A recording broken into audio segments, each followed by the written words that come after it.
listeners, and welcome to episode 343 of the Super Ultra Podcast Arcade for September 12th, 2021. I'm one of your co-hosts, Daniel Nixon, and with me is my co-host, Dominic Stallworth. What's going on this week, Dominic?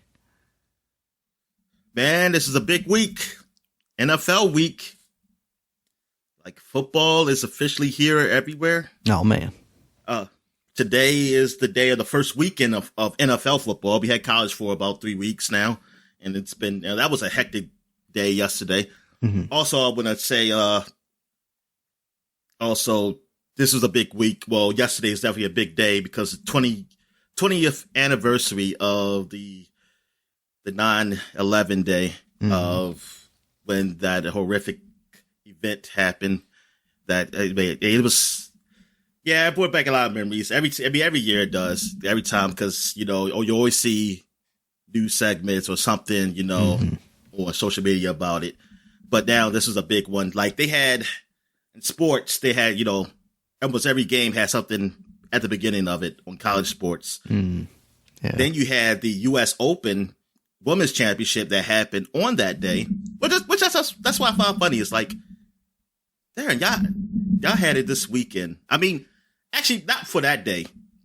I mean, it's fine. Like, it's still a day. And you could just remember it. You could still remember and still watch it. Mm-hmm. But I just find it funny that they had the U.S. Open Championship on the week of the NFL's first weekend. Mm-hmm. And I was like, man, that kind of...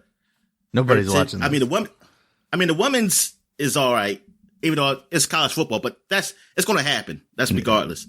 But I'm like, the men's... which is going to happen today. Well, it already happened by the time you hear this podcast. And I'm assuming Djokovic wins and he gets the first Grand Slam in, I forgot when, for how long. But he's about to make history. He's about to win like all the majors in 1 year, one calendar year. And that's crazy. And because I find it funny because I remember listening to a radio show, and this guy was comparing Djokovic to Federer and Nadal. Well, basically, this is years ago, but not that long ago though.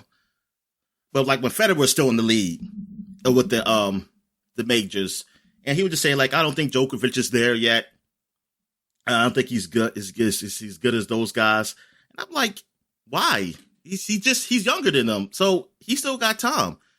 And look at it now. I wish I could go back to hear what that guy has to say now. I was like, you can't deny it now. He's about to. I think he has more majors than Federer now, and he's about to do a Grand Slam. I say, man, shucks.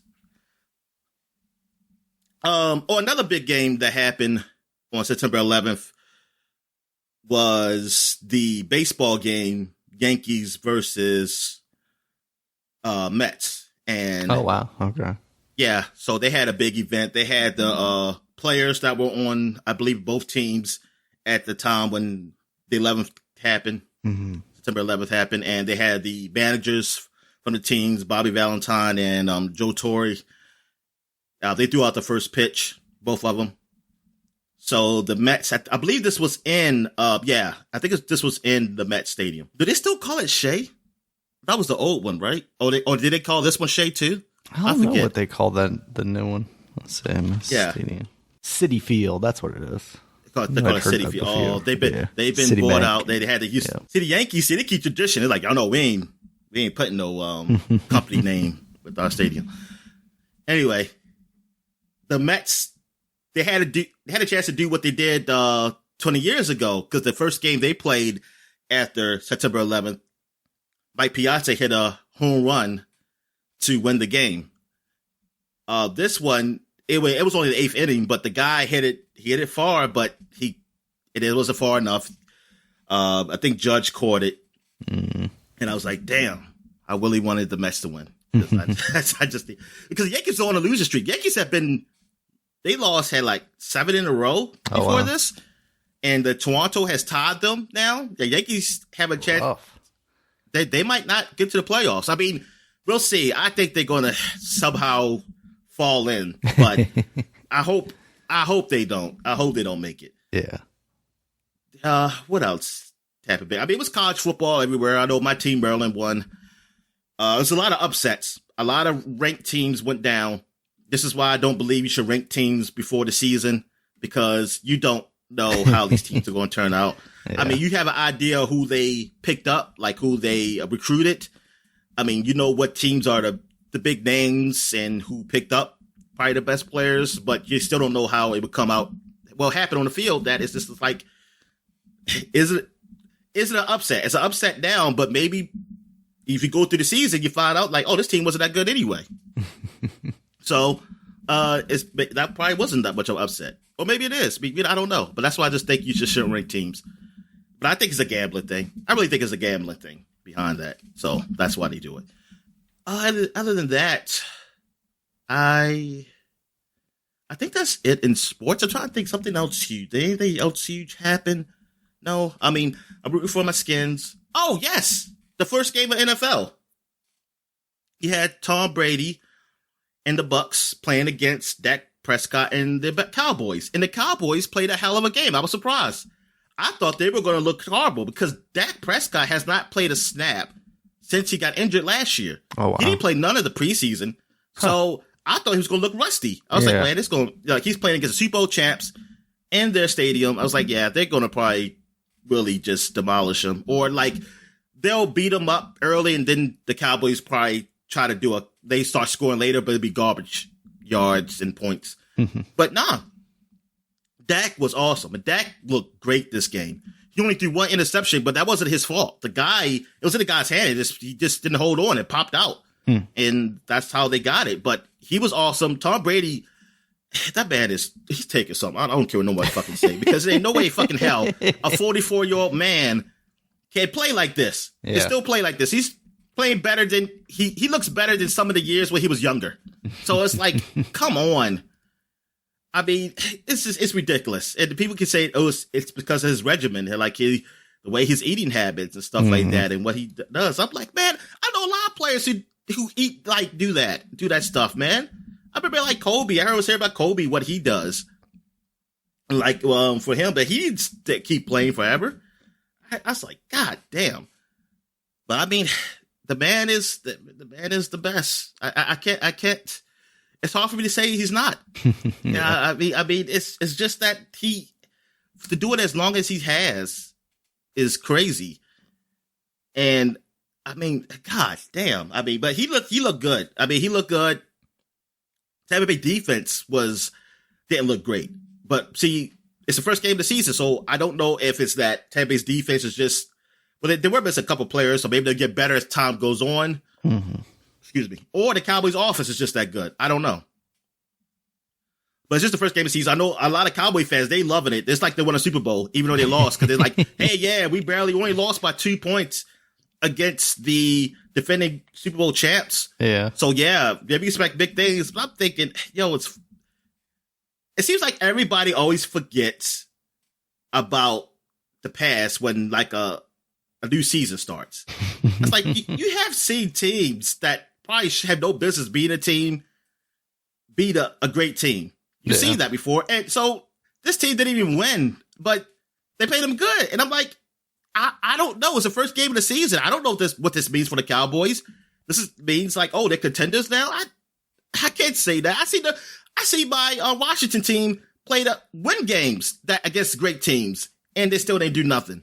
So I'm like, that doesn't mean I don't know. I mean, what I feel, if I was a Cowboy fan, I'll feel good about Dak Prescott, that he looks healthy. That's what I will feel good about. It's like he hasn't played since last year after that horrible injury, and they just got paid all his money. So it's like, hey, I hope he's worth it. And he played great. So I'm happy too for him, because like, even though I don't like the Cowboys, I had nothing personally against the players on the team. So like, I'm happy that he's healthy. Other than that, I think that's it. You got any wrestling news? Yeah, I mean, it finally happened, Dominic. We've been talking about it. Well, I've been talking about it for a couple of weeks now. The possibility that Daniel Bryan Danielson of indie fame would be coming to AEW, and it actually did happen on their all-in pay-per-view, or all-out pay-per-view. Okay. That happened last weekend. And in addition to that, we also got surprise appearances by Minoru Suzuki of New Japan. So he is currently feuding with Jon Moxley, and that's cool because he's a guy that he's not at the top of New Japan anymore because he's a pretty old guy, but his matches are still incredible. You also had the debut of Ruby Soho, formerly Ruby Riott of WWE appearances. She never really got much of a shot on the main roster, so it's good for her to be here and hopefully get an opportunity to do something. She won the women's battle royale thing, so she will be contending for the championship. I don't think she has any chance of winning it, but I hope she at least looks strong coming out of that. We also had CM Punk's first match back after like 7+ years. He looked pretty good in that, beat Darby Allin. Seems like he's moving on to like fighting Team Taz or whatever's going on there. And then at the end of the show, you had Kenny Omega retain the world title versus Christian Cage. And then he's like, I'm the best in the world. Nobody's going to come challenge me. And everybody's like expecting Daniel Bryan, and out comes Adam Cole, whose contract just ended in WWE. He was in NXT actually, and there was a lot of talk of like, was he going to resign or not? But he's really good friends with like the Young Bucks and Kenny Omega and the guys over there at AEW. Plus, he does Twitch streaming, and with all like the rules that WWE put in place, it sounded like that was a sticking point for him, that he wanted to be able to continue to stream on Twitch. And then it's come out since then that also like the idea for him was to come up and basically be a manager, because he's a smaller guy in wrestling terms. Like he's probably around my height, like 5'10", 5'12", somewhere in there, under 6 foot. So he's not a monster. And obviously Vince McMahon has a certain kind of look that he's going for. So it sounds like maybe the ideas that Vince had for him were just as terrible as some people would expect. So I am personally very glad that he came to AEW. So he came out, everybody's like, oh, he's going to save Christian. And then he kicks Christian and joins the Elite, which makes a lot of sense. And then after he starts beating up Christian and all the guys that come out to try and help him, Brian Danielson comes out and asserts his dominance. So AEW is stacked right now. Like honestly, they're getting to the point where maybe they have more people than they know what to do with.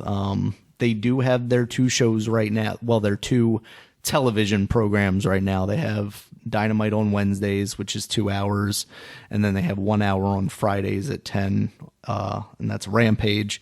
They also have like numerous YouTube shows, like on Monday and Tuesday they have like 3-hour shows, but it's really just they'll put some of their like mid-card talent against just local indie guys for a win, because records do matter in AEW, even though they kind of conveniently make them not matter when they want them to. Like it seems like they might be hot-shotting Daniel Bryan, who has not had a match, and I'm going to continue to call him Daniel Bryan because that's just what I'm used to. But Bryan Danielson, they changed to Bryan Danielson. He can't use Danny. Yeah, so Bryan Danielson is his real name. That's what he went by on the indies. And then when he came into WWE, they changed it to Daniel Bryan so that they could copyright it and trademark it and all that stuff. Oh, okay. So now he's back to Bryan Danielson, which when you're just like referring to him, like you can still call him Bryan, which is cool, I guess. But yeah. But it sounds like he's maybe going to have a match against Kenny Omega, which will be awesome. But also, he's had no matches. So how does he claim to have, claim to a title match when there are people with records that, some of them undefeated in some cases. So, they just kind of do whatever they want. But all in all, that pay-per-view was very good. All the surprises, really solid matches from top to bottom. It was good and fun all around. So I'm very happy with what AEW is doing right now. And one of the owners of AEW is that's Stardust, right? Cody Rhodes is one of the EVPs, the executive vice presidents, along with What's Kenny his brother? Omega. What's his brother? Is he there too? Yeah, Dustin is there. He actually just got beat on Dynamite by Malachi Black, who is formerly Aleister Black of WWE. Malachi Black has kind of been dismantling Cody Rhodes' family. He's got like a faction called the Nightmare Family because he's the American Nightmare, Cody Rhodes. So he took out Cody initially, and then Cody was doing this whole like I'm gonna retire thing, but really just he's on paternity leave right now. Brandy had a baby a couple of months ago. He didn't have a baby. What's that? He didn't have a baby. No, he didn't have a baby. Brandy did. Yeah. So he needs to get his ass out there and wrestle. Well, he's also they're doing the Miz and Mrs. thing, or the 50 million other reality show things. They're going to have a reality show called Roads to the Top, and it's going to be about Brandy and Cody. Yeah, so yeah, he is one of the guys at the top of that company, along with the Bucks and Kenny Omega. And yeah, right now he's been off TV for a couple of weeks. He's going to be back they're having a show at Arthur Ashe Stadium in New York in a couple of weeks, I think, at the end of September, and he's going to be back for that. So, yep, yeah, Cody will be back.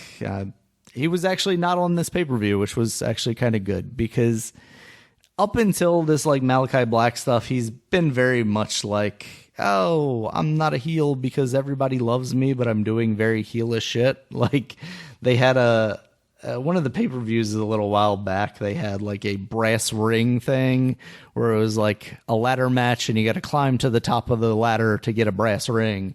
And like early on in the match, he gets taken out, but instead of going to the back, he just kind of like hangs out in the tunnel talking to the trainers, and like the camera is always kind of on him.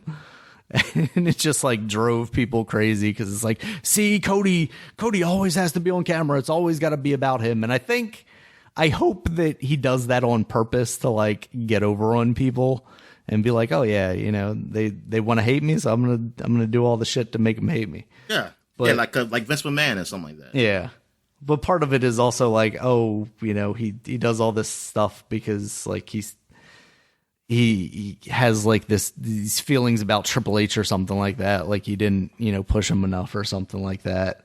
And people were like, well, he's just Triple H pretty much. Cause like the first AEW pay-per-view, he comes out and like breaks a throne that looks like one of the Triple H's like Shao Kahn looking thrones. It's just been fucking wrestling carny shit since day one, but it's pretty amusing.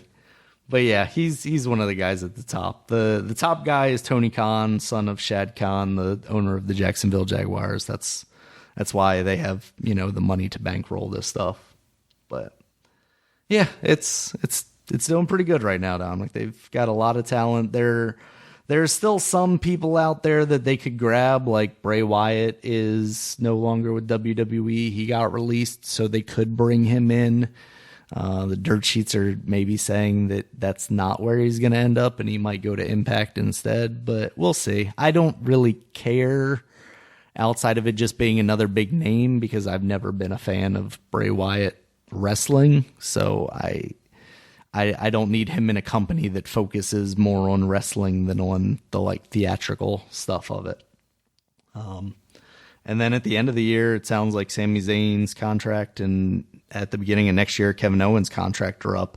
And Kevin Owens is very good friends with the Young Bucks and Adam Cole, so I would not entirely be surprised if he also ended up in AEW. Because like even Adam Cole and Daniel Bryan, when they do like media scrums at the end of these pay-per-views, and they both said like they were happy in WWE. They have no real issues, but like Daniel Bryan was just like, I want to try something new. And that's, that's where he ended up, because it sounds like WWE was trying very hard to keep him around, because a lot of the talk was he wanted to wrestle for New Japan, like have some matches against those guys.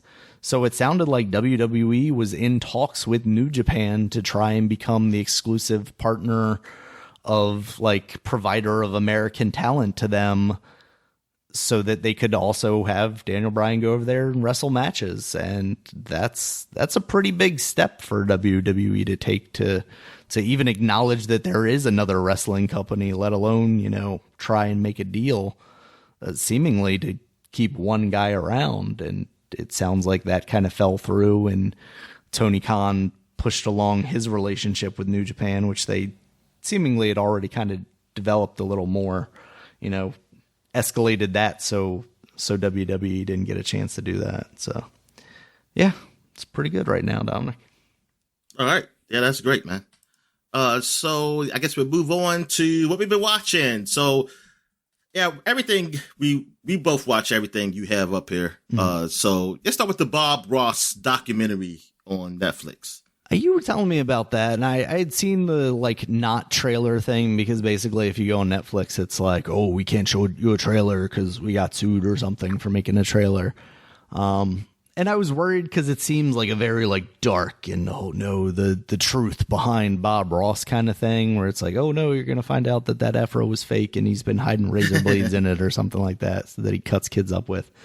But no, it's a very nice documentary about Bob Ross that also includes some of the darker sides of the business behind him that wasn't really related to him. It was, you know, these people that he had unfortunately surrounded himself with making business moves that actually were working, you know, not in his interest and not in his family's interest. You know, no, yeah, exactly. Because before I had watched this, you and I were talking about it a little bit after you had watched it, and you said like basically his son doesn't get anything from all the appearances and likenesses and licensing of Bob Ross. And yeah, they explained that like even before he passed away, like it sounded like he was trying to set his son up to get everything. And that all kind of fell apart. What was it, like an uncle or something like that ended up signing the rights away? Yeah, he said his brother, and he, yeah. Yeah. So that's really shitty. But it was nice seeing like the early years of Bob Ross and stuff that I was never really familiar with. Like you were telling me, like you see him in this without the fro, and it's like, oh man, I don't even know what a Bob Ross without the fro looks like. And yeah.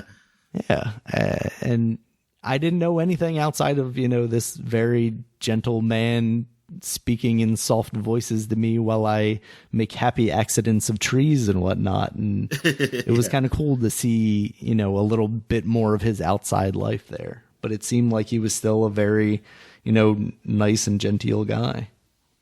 Yeah, exactly. It's sad that I learned like, oh my goodness. So all those products I see in stores, I see something Bob Ross on, or even some show, I think it's on Hulu. I think they show like some of the old shows. It's like they're not getting nobody in his family is getting any money from this. So people, I kind of want to know, like, I want people to know that, like, I want people who really enjoy Bob Ross, so that, you know what, this is not going to his family or anything. Maybe just don't buy it. It's like this is it is sad that they have the controlling interest. Like I wish, man, that he had done something early, but I guess I'm not in these rooms. These people probably came off really trustworthy. I mean, I think that's how it always is, right? Oh yeah. They early on, they come off trustworthy, like, yeah, be with you, like we work with you and everything. And then as time goes on, they're like, oh, we gotta worry about our interests. We gotta, like, they saw him dying. So they were like, that's when they really start getting control. That's when we're going to take advantage. Yeah, exactly. And then for them to try to hide his death, his death was hitting to a lot of people because they wouldn't report it. Yeah. And what is it that supposedly some paintings were getting out that weren't his, and they would sign his name on it? Or forgeries. Yeah. Oh my God. And that is awful. I mean, that's awful. Even the stuff where like he was still on TV, like near his last years, and they were having him put on the wig so he looked healthy and everything. It's like, oh man, that's messed up. I mean, unless the guy didn't want people to know, fine. Like, you didn't want to know that he had, it was cancer, right? Yeah. I'm just saying, when he died, that's when you should have said it. Like, it should have been right there, like, he was sick this last years, and he didn't want to tell if that was the case. But I would like to have known because people, I mean, first of all, the ratings would have gone up to me, I think, because the people are like, oh my God, let me watch his last few because he's got cancer. But also like people could know what was happening. Like that is so dishonest. Hide that and to use that to make money. I mean, God damn. Yeah. Yeah, I feel bad. I mean, I feel bad for, the son for not being able to like use his name sometimes too, because it says Ross in it. Say, no, we don't want you, because they want him to get nothing. And it's just ridiculous. All right. So what else we watched? We want to talk about which one we talk about first? We can do the Matrix trailer. Okay. So yeah, I watched the Matrix trailer. Now, I mean, I said this on a podcast before. The Matrix, I love the first one. Really enjoyed it. I mean, it was a game changer in the movie industry. With the effects that it used and everything. The choreography, I mean, it was beautiful. I wasn't a big fan of the next two, though. So it never came like, oh, I love the Matrix trilogy. No, I just like the first one. Right. And the next two was just not that great. Like two, of course, I was hyped for it. I mean, it's one of those most hyped movies. And then I went to see it, and I realized, like, some of the fight scene with Mr. Smith, it was very long. And I couldn't really follow the story when I first saw it. I was like, oh, what the fuck is going on? Like the first one. Yeah. And then, and the fight scenes in the movies were, though they were cool. They were cool looking. I was like, oh, yeah, it's nice. But some of them, they went too long. Like I said, the Smith scene, that's the one I can really remember.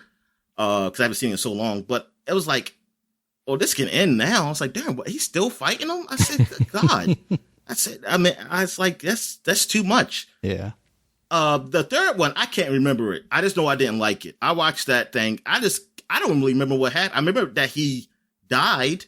Almost everybody died, I guess. And, but I don't really remember what happened. I would have to see it again. I just know that I went and not enjoying it. And I didn't know anybody who did like it, honestly. Like, especially the third one. I knew people who sort of liked the second one, but the third one, everybody I knew who watched it was like, man, this was crap or something like that. That's why I didn't bother going to theaters to see it. Yeah.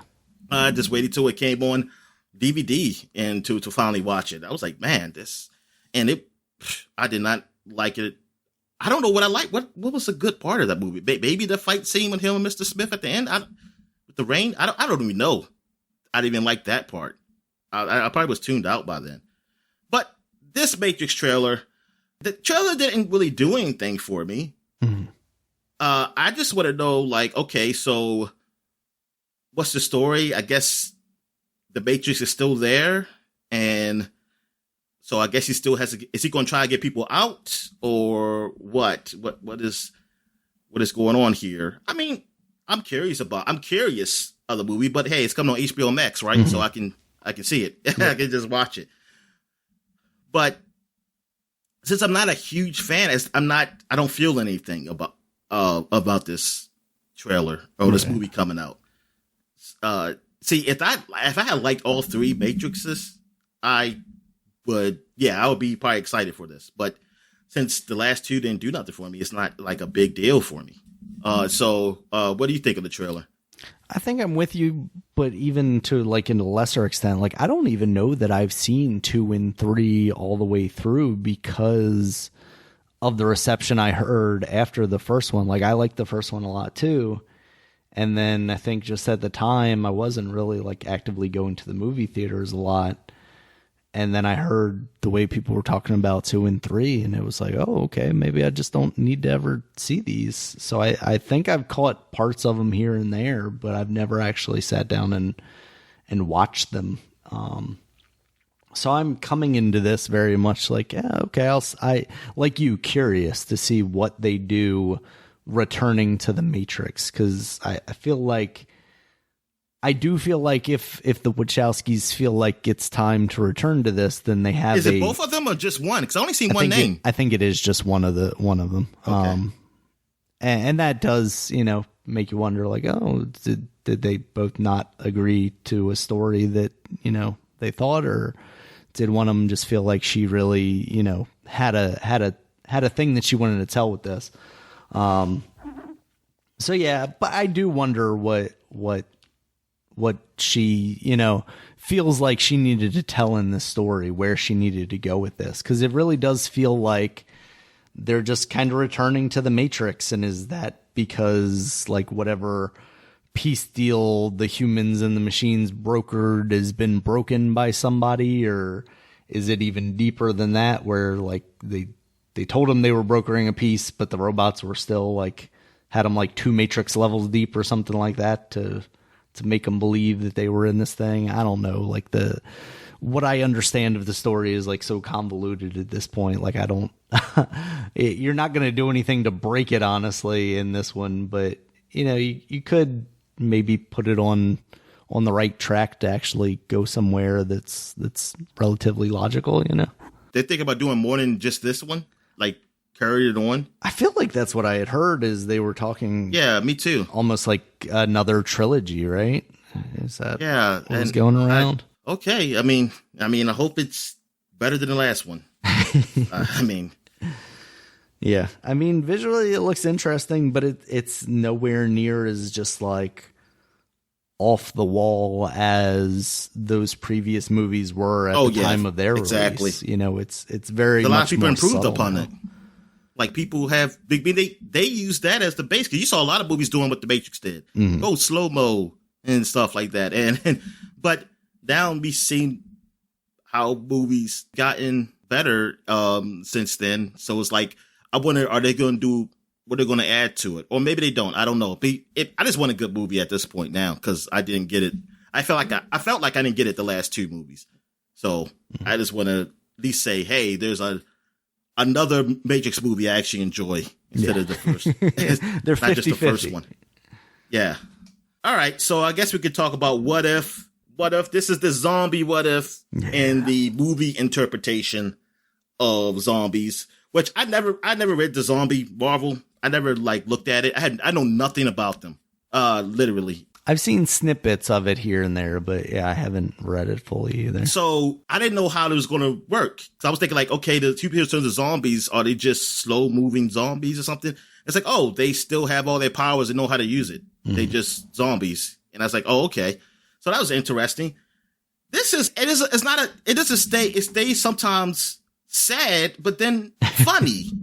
And I was like, am I supposed to be laughing at all this, or am I supposed to feel something like this is messed up? Because I felt both. Yeah. And it was very confusing, because there was a lot of those moments, those hero moments when people died. I was like, oh man, that's sad. But then there'd be something crazy that happens that's so funny. Like when you saw, okay, I'm going to spoilers. When you saw, before I go to spoilers, I'll say I did like it. I did overall. I enjoyed it. It was fun. How'd you like it before I go into spoilers? I enjoyed it. It's another one where I'd like to see more in the same universe or multiverse or whatever, in the same setting. It feels like there's more to explore in this scenario that they've set up. What do you want them to do? Because you want them to explore in each of these stories, how? The next what if or something? Or I mean, they have a season 2 announced already, so I'm fine with just next season being Marvel Zombies What If 2 or something like that, and picking up where they left off with that story.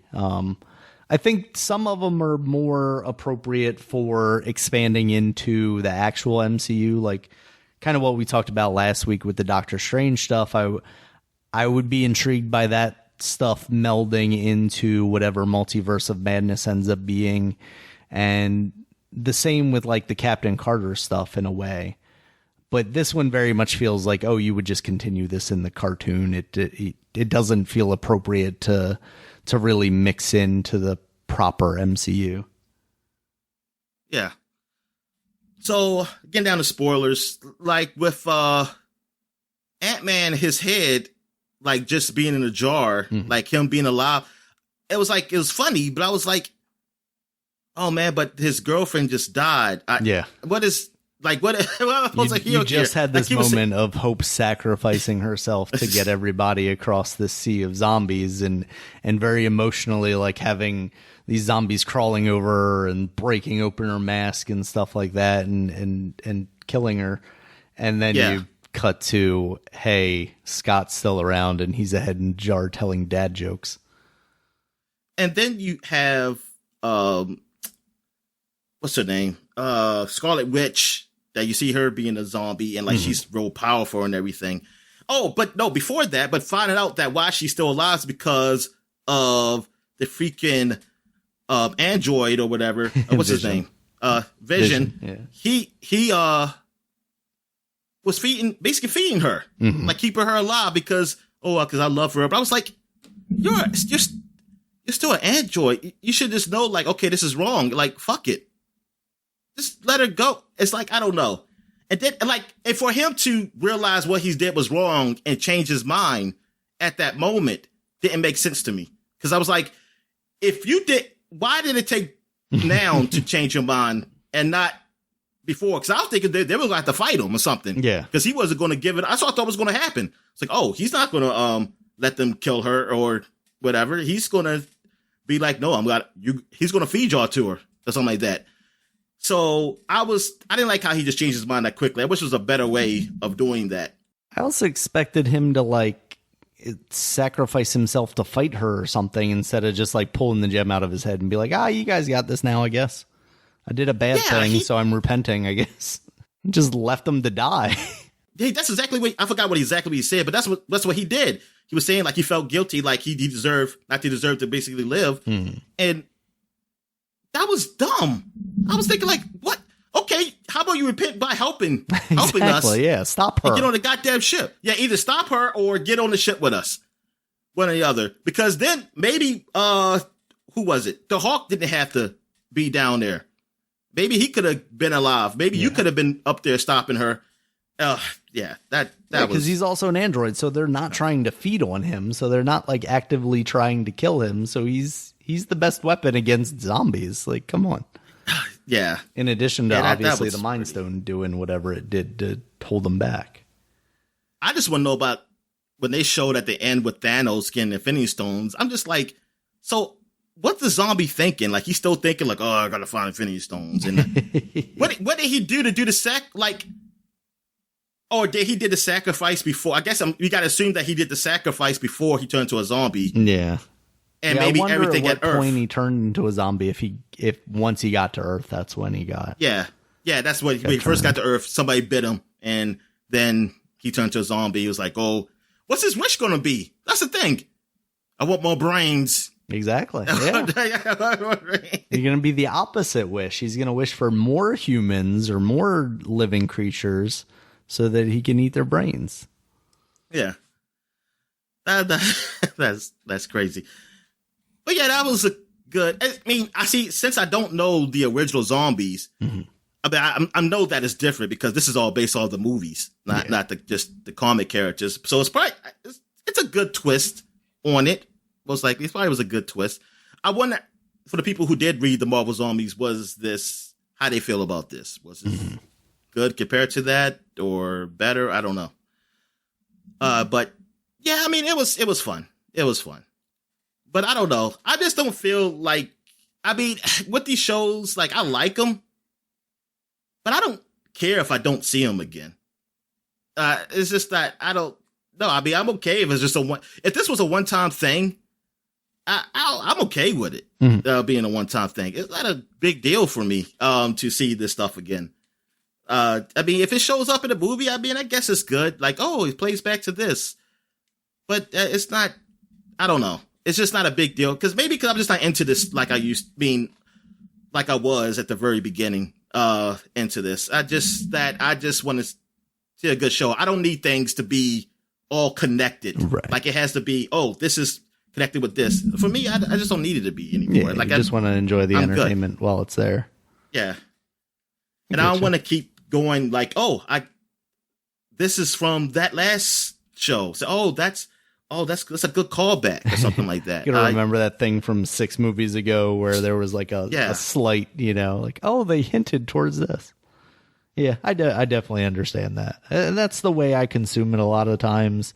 And then I'll go back and watch something where they point out all the stuff for me. And I'm like, oh yeah, that is fun. All right. You got anything you want to say? Just overall, I thought it was another one that, like you said, I enjoyed.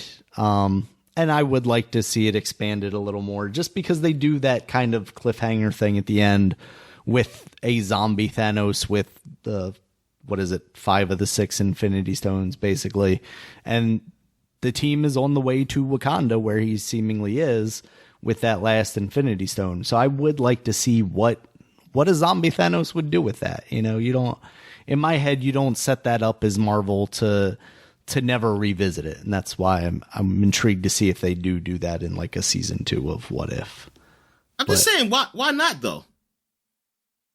Why not what? Why not leave it as a cliffhanger? I mean, it don't seem like a bad cliffhanger to me.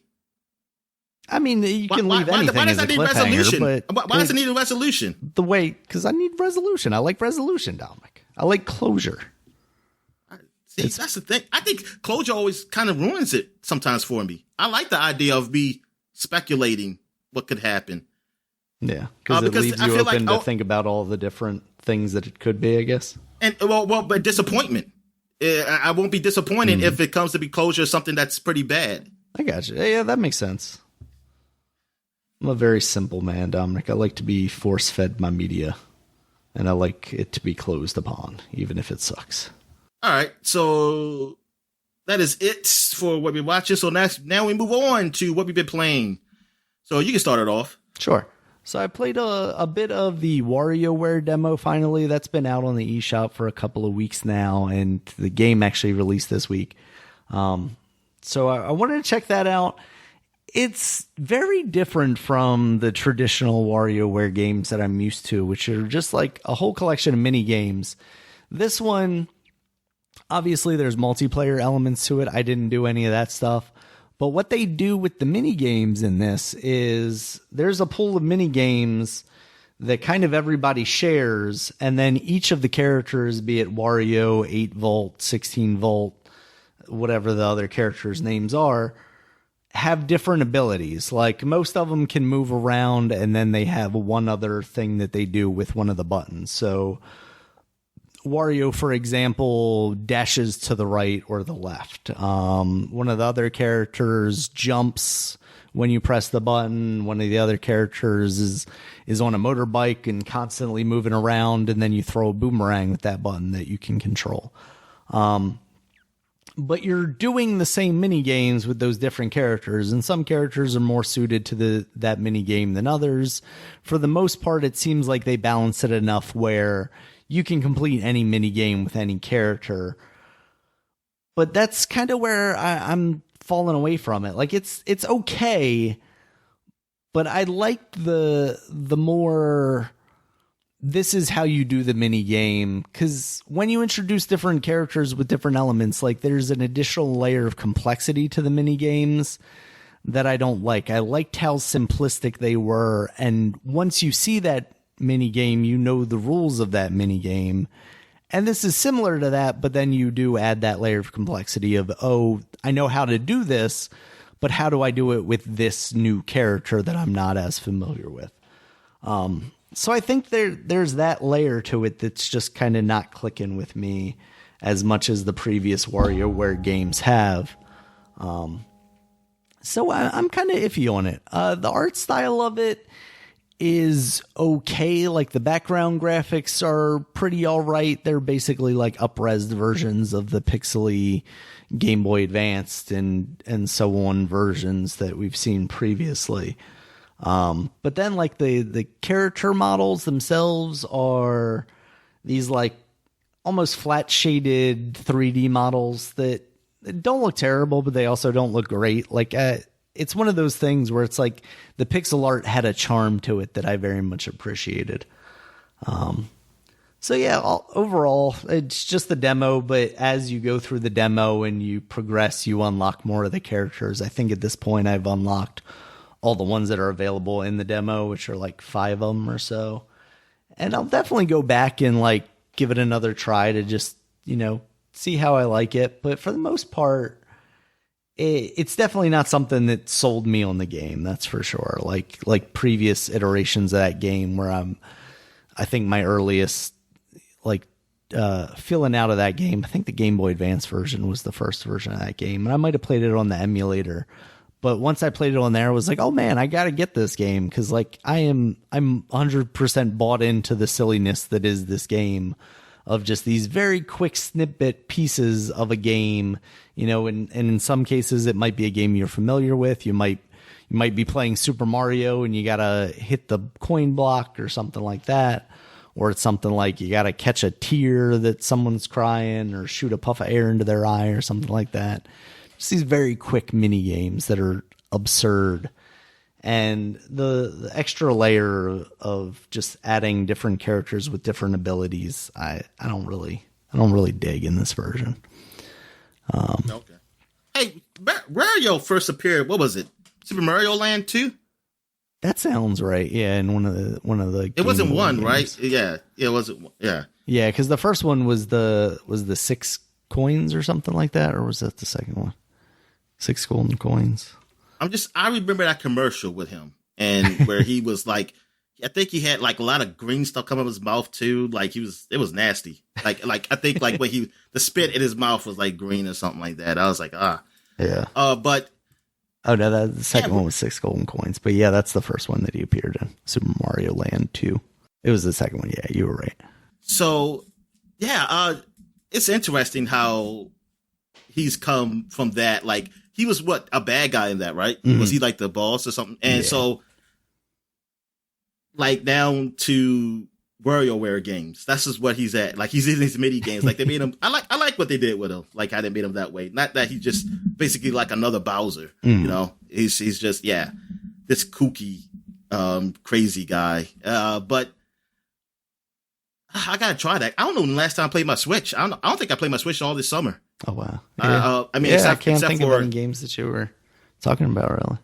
Yeah, except for Ring Fit. I mean, I do every now and then. But I didn't play any games up here. I just had no desire to, too, because I think about it and I think, like, I don't really feel like playing anything up there right now. Yeah.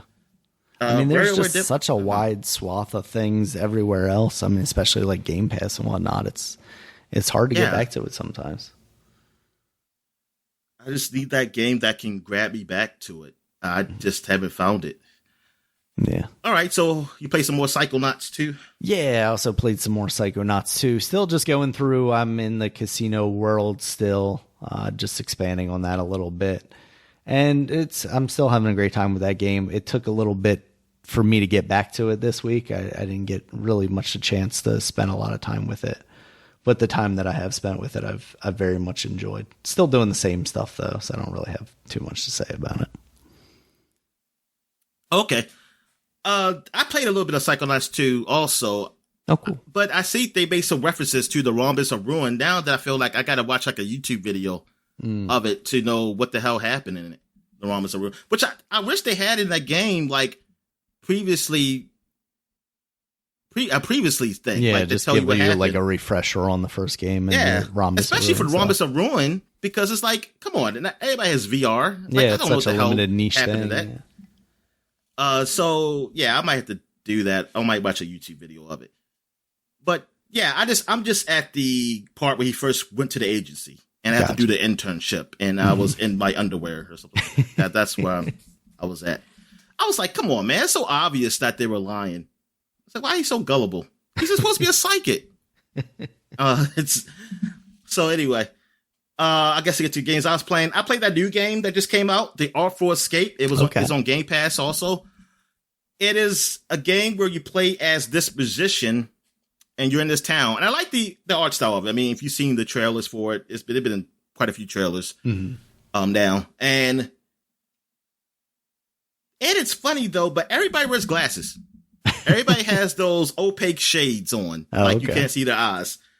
Because I was like, oh, I don't see nobody. I can't see nobody's eyes, and I guess that's just what they chose. And it's this town, and it thinks, and like the way this is, it reminds me of Oxenfree, and it reminds me of Night in the Woods. Okay, yeah, it reminds me of that game because the way you talk to people and stuff. It's voice acted though. It's all voice acted, like Oxenfree was. So that's cool, and the voice acting is pretty damn good. I like it. That's good to hear. And they got big names in here. I saw. Don't ask me what they are, but I recognized them when I saw them at the beginning. I know Carl Weathers is in there. I know that because I definitely could tell that guy's voice from Carl Weathers. Oh yeah, Mark Strong, Jason Schwartzman, Lena Headey. Yeah, Lena Headey. That's trailer. Right. Just as you were saying that, it was like starring, and I was like, oh, yeah. Cool. So you're a musician, and like I guess you play folks. You like a folks guy, and you're a nephew of a famous one. So you're about to have this performance. Which you're supposed to be playing his songs, but it's like I think you want to do your own thing, and like that's where the rock stuff's coming, and like that kind of music. Like you start playing that, and then someone just come out of nowhere. It's like, oh, you do this? It's like I like that sound or something like that, and then as time goes on, you go back to your town, start talking to people, talking about the festival or whatever the performance you're supposed to do, and then you go back home, and when you go to sleep, that's when like an alien comes down, and then that's where you meet Carl Weathers' character, who is he's human. He don't look like the alien, but I don't understand what I'm doing. I mean, I think that's what they're going for, because even the guy don't understand what the hell's going on. He says it's like follow me, and then I just started playing the game, and like you slide and then you do music and stuff like that. I mean, but right now I'm just platforming, and like when you can do regular double jump, but there's also where you can play the guitar, riff the guitar, and it just like kind of stops you. Not really stops you, but really slows you down. So I guess that's really good for going to farther platforms. And I mean, I'm just at the very beginning, so I don't know how much more like and I'm sure there's more gameplay to this. But also just playing the game, the music sounds great. Like you could keep riffing your guitar. I mean, just keep playing for just the hell of it. And it goes with the music that's happening. And it sounds pretty cool. I mean, I haven't played enough to really judge this game. So far, I mean, I'm interested. Like it does. I'm really interested to see where it goes. I mean, the story is pretty. So far, it seems it's enticing. That like I really want to keep going with it. Like I said, with the voice acting, the art style looks great. So I don't know what the views are for this game yet. Like I don't know how people feel about it or anything, but I know I want to keep playing it. So I'll probably be playing it again. I mean, I got these other games to play, but this is definitely going to be on my list to try to finish. So it's not like an auto runner type thing, is it? Like no, that's the thing. It's not auto running. You control it. Okay, yeah, very nice. Yeah, you control your movements, and the jumping feels cool and okay. Yeah, the jumping feels fine. Okay. Yeah, it feels fine. I only played like 1 or 2 stages. What I don't know what you call them stages, but just that part, and I just stopped. And because I just wondered, like, the music has to play in some way. Because right now, I thought it was gonna be like, oh, I gotta riff the guitar down to do something. But right now, I just riff the guitar anytime I want, and it's just doesn't really have any like it doesn't really have a point to it. I don't know. Like I don't know. I don't know if no gameplay element to it yet. Yeah, I mean, except for like I said, it kind of when you're jumping. Right now, it's just when you jump and use it, you kind of float. And that's the only element I see right now of it. All right. So what else have I played? I played another new game, Crown Trick. It's a roguelike game. Okay. But it plays. It's a top-down roguelike game, like a dungeon crawler. And the art style is very cartoonish looking, so I'm kind of happy it's not freaking pixelated like a lot of these games are. But it's different. The enemies only move when you move. Oh, okay. So it's like actually it's like more like taking turns. But it's just that they kind of they just move. Like, it's like you move and then they move. And it's like, it's real quick. So it seems like it's almost simultaneous, but it's really not. And so you have to, like, calculate, like, oh, okay, the enemy's going to move, like, right here. He's going to be close to me. Like, and then you can still just, like, it's not turn-based. It's like turn-based, but not turn-based. It's like when you hit, they can do something, but doesn't mean they're going to hit you. Like, it all depends how far they are. And sometimes they don't. Like sometimes I hit them, And then like you got powers. So some of your powers, and it tells you like, oh, what blocks your powers can have effect on the enemy. So like, hey, so okay, this controls like maybe 10 blocks. I can shoot these enemies both at the same time because they're within this grid where I can do it. It's very different. Like, I never played a game like this before. Like, it's kind of like a turn-based type of roguelike, but like real-time type of turn-based. Like, you're controlling everything, but it's like as you move, that's how sometimes the stage move also, because there could be like something that smashes you or something or hurts you. So you have to time it right. And then there is a button to skip a move. So like the stage or the enemies will move on their own. And so that you can just stay at your block if you don't want to move. Because maybe the enemy is like going sideways somewhere and you're like, okay, I just skip a move and let them keep going so I can time it for I can get behind them or something and hit them or shoot my fireball. Whatever powers I get, I collect it on this run. Because it's just like roguelike, you get different powers on each run. I think they have it where like the only thing that's a constant is maybe like if you level up or something, because I haven't played it that long. I only died once since I played it, so I haven't played long enough to really see what was the constant that stays. But something does stay. Well, I did save somebody, so I think I saw that person at the starting point where I was at. So maybe they might give me something, for the run or something like that. Because that's where I stopped. When I died, I just stopped. I fought like I think I fought like 2 bosses. The second boss killed me. I got freaking. Like what happened? I got cocky. I got basically cocky because I was like, oh, I could just freaking downfall just of spam any this. good roguelike player.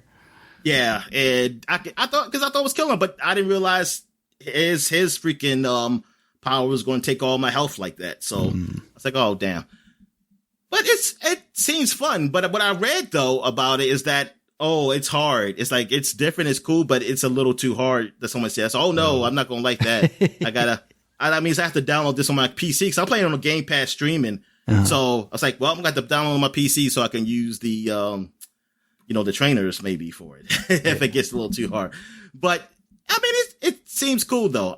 It's different. It's definitely different from anything I've played before. I haven't seen a lot of reviews for this either. Like at the time, excuse me, it was only like a few people that reviewed it. Nobody I really knew. Nobody big. Yeah, so just looking I at wonder, it on Steam, it's got very positive as far as reviews, with 63 recent and 3,573 all. Oh, okay. So yeah, so I guess the Steam people seem to enjoy it. Yeah, seems like it's been out for a while. It came out October 16th of 2021, I guess, on Steam, or 2020. October? Yeah, it can't. Yeah, it's been, but no. See, that's the thing. That must have been early access. Oh, okay, or something. Because I read somewhere because like I said, with the reviews, I didn't see reviews for it. Right. Even though it came out then, because I was like, wait a minute, it came out October 2020. I should see somebody reviewing this game, right? By now. Yeah, it must have been early access then. All right, so what else have I played? Oh, The Forgotten. I finished one run of it, I should say, because it's multiple endings. I forgot they actually had a number of how many endings. It's not I don't think it's a lot. I think it's just I think it's less than 10. I know that. Mm-hmm. But anyway, so I finished more quickly than I thought it was, because I didn't realize what was going to happen. But I did like how it ended. I mean, I didn't, but I did. I mean, it was a good ending, but I didn't really save everybody, because even at the end it said, you have so you chose this run where you don't save everybody, or like only save like one person. But I know what I'm going to do next time, like, because that's what I was really trying to go for, getting the election changed, but I didn't. I ended up going to this underground cavern looking for somebody who was missing to know where they went. And I'm not going to spoil it. I'm not going to say more on it. But I mean, it is just, this game is incredible. Like, so far, it's still my game of the year for this year, because of just what you can do in this game. And all the conversations you can have with the people, and how you can just change things. This is very creative. This is a very creative way of like a mod of Skyrim to be used. Yeah, it seems pretty incredible. Yeah, so I'm definitely going to play it again because I'm going to just try it. I'm going to like load my last save point before things really change, so I can just try another way of saving people. Because there's a way that you can save. I mean, I assume is a way you can save everybody, at least from the way this woman talks about. So I had to find something like these stones or something so I can speak to a god apparently. But yeah, this game, yeah, it was great. It was a good ending. It was this ending. Well, at least this ending was good. I want to try all of them at least. I mean, if I try one more, maybe I'll just look up the other two. But yeah, this game you definitely should check it out if you can. Mm-hmm. Is this on consoles? I don't know. Let's see. PS4, PS5, Xbox One, Xbox Series X this summer. It still said this summer? This is an old article. It's from April. Because, I remember now, because this is even coming to the Switch, but it's coming to the Switch later. I think it is out on the consoles right now, though. Okay. All right. So it is coming to Switch. That's what I was thinking. I was like, Skyrim can get on Switch, and this can. All right. So what else have I played? I played an old game, but it's new to Game Pass, Nuclear Throne. Yeah. Which is a roguelike bullet hell shooter dungeon crawler thing. And I enjoyed it more than I thought I would. Because I always heard about this game. Mm-hmm. I've seen it like on Twitch or something. And I just thought like, man, this game look hard as hell. I ain't gonna like no game like this. So since it's on Game Pass and then streaming, so I was like, can you just try it and see what it is? And it's all right. I mean, I died a whole lot, but I could see why it's my fault, you know. It was avoidable. Yeah. It was just me not being patient. I'm just not a patient guy. But yeah, I mean, I did like it. Like it's, like I said, it's bullet hell, like kind of dungeon. Like enemies be shooting a lot of shit everywhere, but you can avoid them because you're pretty fast. Mm-hmm. And each character has a different type of power. So like as you go along in the game, you unlock abilities for all the characters. Like it doesn't have to be the one you're using. So you might get something like, hey, this guy's a little faster or he reloads faster. Maybe I want to use him the next one or something like that. So it's fun though. It's a shooter basically. And I think I only went through 2 levels. I think the most I got to was the 3rd one. Like I want to say is 8. And I don't know if it's worlds and because I haven't got that far. I don't know if it's like 8 and then that's like it, or if it's 8 and like that's a world, and then I can just start from the other one. I don't have to start from the very, very beginning. I have no idea, but I mean it's fun. I see why people liked it. I mean it is fun. I don't know if I'll keep playing it though because I got all these other games, but I just wanted to try it out, and yeah, I see the appeal. Getting into that roguelike life, Dominic. Yeah, somewhat. All right, so. Last but not least, I played some more Injustice 2. It was finally fixed. Oh, good. So I can play it again. And I got Batman up to level 20 because I was like, if you get somebody level 20, you can use the shards to put other characters up to level 20. Oh, so okay. You don't have to freaking play them forever just to get them like up. But thing is, I don't have enough shards. So I was like, oh, man. I said, how you get shards? And you got to grind again for shards. So I was like, God damn this fucking game. God damn this game. I was like, man, I might just have to stick with the PC version because I got cheats, so I don't have to worry about this shit. I was like, see, goddamn WB and your damn currencies. Because it's more than one. I was getting confused with my coins. I was like, I got a ton of coins. I said, why can't I buy Love This Guy to 20? It's like, oh, need the shards to do that. I said, oh my God. I said, you sons of bitches. Sons of bitches. God damn. So now I'm kind of losing, losing my interest at least in leveling up. I'm at the point where I said, fuck it. I'm just going to play any character, like just change them up. I'm not going to try to level them up. I mean, if they level up, they level up, but it's not going to be my take because this is too much. God damn it. I'm just trying to get to level 30, basically with the character, but I don't want to play that character a billion times. By the time I get to level 30, I don't want to play him no more. That's why I got tired of Batman. I got tired of Batman because I was like, damn, playing level 20, I'm not going to play him no more for a while. Yeah. But a lot of the multiverse events, like you could do the first couple of them. Like you go, like the multiverse is like a bunch of worlds, and it's basically towers, like in Mortal Kombat. It's just towers, but they have different events happen. Like one event could be where you can have Robin help you. Like if you press the left trigger and an arrow front or back, Robin can come and like help you or something like that. And he can hit the person, do an uppercut or something, or he can throw something at like a batarang. There's other events where like, it's a bunch of ice coming down on the ground. I mean, this is what the WB game's been doing for a while. The NetherRealm games been doing, like have like different stuff happen while you're fighting. So thing is, once you do, like each world has like probably maybe quite a few towers in it. So and it's all different. Like it could be 8 enemies or 3 enemies, but they have different stuff that happens in them. But you get to a point where you get to some towers that they say that you should be at level 20 or level 25 or 30. I mean, you can still play it, but it's just going to be hard because you're lower leveled and you can't take as much health off as they can take off of you. So that's why I'm really trying to get people to level 30, but I don't want to play them to get to level 30 because then I'll be tired of them. I just want to get to the point. That's why I love Batman. Hopefully I can get, now I can force some people up to level 20 and then I'll play somebody else from level 20 to up 30 so that I can make people get up. But with me, with the shards, it's like, it's too much grinding. So I'm just like, well, whatever. I'm just going to just play like a normal fighting game. It just won't be able to lock everything. I mean, I'm not going to be able to lock everything anyway. It's like all those fucking loot boxes. But yeah, I don't like this. I don't like this in fighting games. It just makes it just takes the fun out of it. Like I see things I want. It's like, I don't want to grind. I don't want to grind in a fighting game. I just want to fight. I mean, just want to have fun fighting.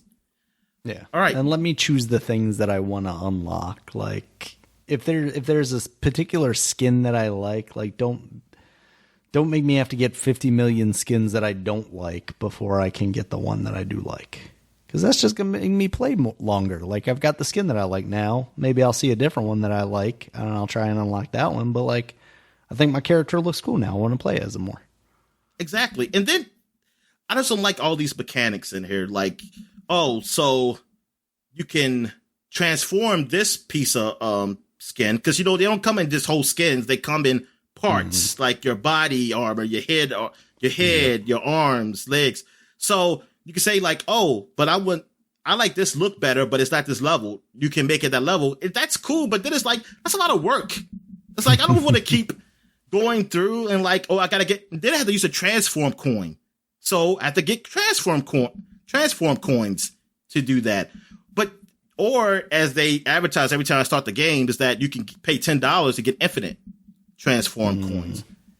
Now I will pay $10 to just give me like infinite, damn shards or something if I can just level up quickly because that's what I want. I don't really care about the transform coins. And that is much. I mean, I do see some things I want to transform, but I just don't. For me, it's just like I don't feel like going through that. Like, and then they make it so that you have to get rid of your stock. Like, you can fill up a character's costumes, parts, or whatever. So, because they get you like, you're full, and they'll have a place where they put the full stuff so you can delete something you don't want so that you can collect it. I'm like, why?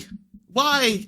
I don't want to manage this shit. Like, fighting games, I don't think a fighting game is a place I want to manage inventory. That's not what I want to do in a fighting game. Like, what are you doing? It's like WB games, even though I like them, like, they're probably my favorite fighting games right now. Mm-hmm. I mean, NetherRealm, I guess it's WB, but NetherRealm games, it's just that adding these freaking mechanics to it, man, it just brings it down. Like, it brings it down for me. Like, it's not as great. Like, this game could be so much better if they took a lot of that shit out. What else we got here? I think that's it. That's it for what I've been playing. So I guess we'll take a quick break. When we get back, we get to the flashback segment. All right. And we're back. And then we're flashback into September 2011. And this week, we have Blood Rain Betrayal has come out. And coincidentally, the new Blood Rain, well, the HD collection of this game is coming out this week also. So just in time for its 10th year anniversary. I wanted to, was that all planned? Was that all planned, Daniel? I would hope so. Just had it right. Yeah, just like the Halo one is planned too, Daniel. Like I said, the Halo one's planned. Yep, 10-year anniversary. Yeah. It's, but anyway, yeah, Blood Rain Betrayal. It didn't get really great reviews, even though visually it looks good. Yeah, I was looking at the gameplay and everything. It looked like a game. Yeah, from looking at it, it looks like, oh, this could be fun. But I didn't see why people didn't really like it. Well, at least the reviewers didn't. Yeah, I mean, it's one of those things that has like all the right pieces, right? Like it's a side-scrolling action game. Maybe it's at least decent to start out with. Yeah, it's just I'm looking at the Steam. Well, okay. Steam has developer Abstraction Games, publisher Ziggurat. It's just mixed. I'm looking on. Let me see somebody's review for it. They say the atmosphere, music style, etc. is all A+. Which, yeah, I guess that's what I see from the trailers. They said, now for the bad, the game eats inputs. For a platforming game that eats your jump inputs when holding right half the time is unacceptable. I don't know what he means by that. Does that mean it's just not, it doesn't register them, like it eats them, but does not digest them and acknowledge them? Yeah. That's some the only thing fighting game talk right there, Dominic. Yeah. Hitbox just doesn't work. Yeah, well, that's what it says. Yeah, second major issue, hitbox detection. Oh, really? It's just I'm just throwing out fighting game terminology. Getting hit by things, not touching your character image, being able to stand half into. I could see that. It definitely would.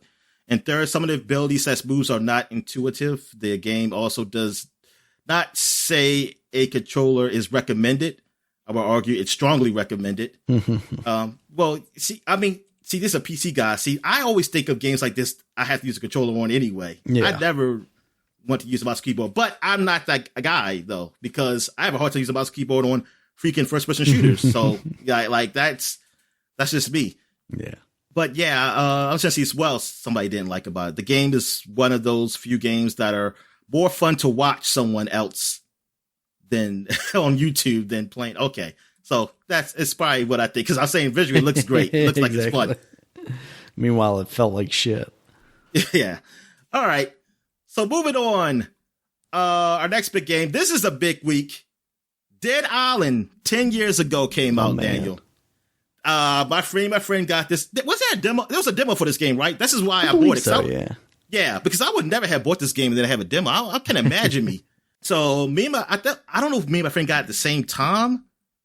But we end up getting it, and we played the whole game together. We played a lot. We played a lot of this game, and of course the not really a sequel, but I guess like half sequel. I don't know what you call it. That came out like a year or two later.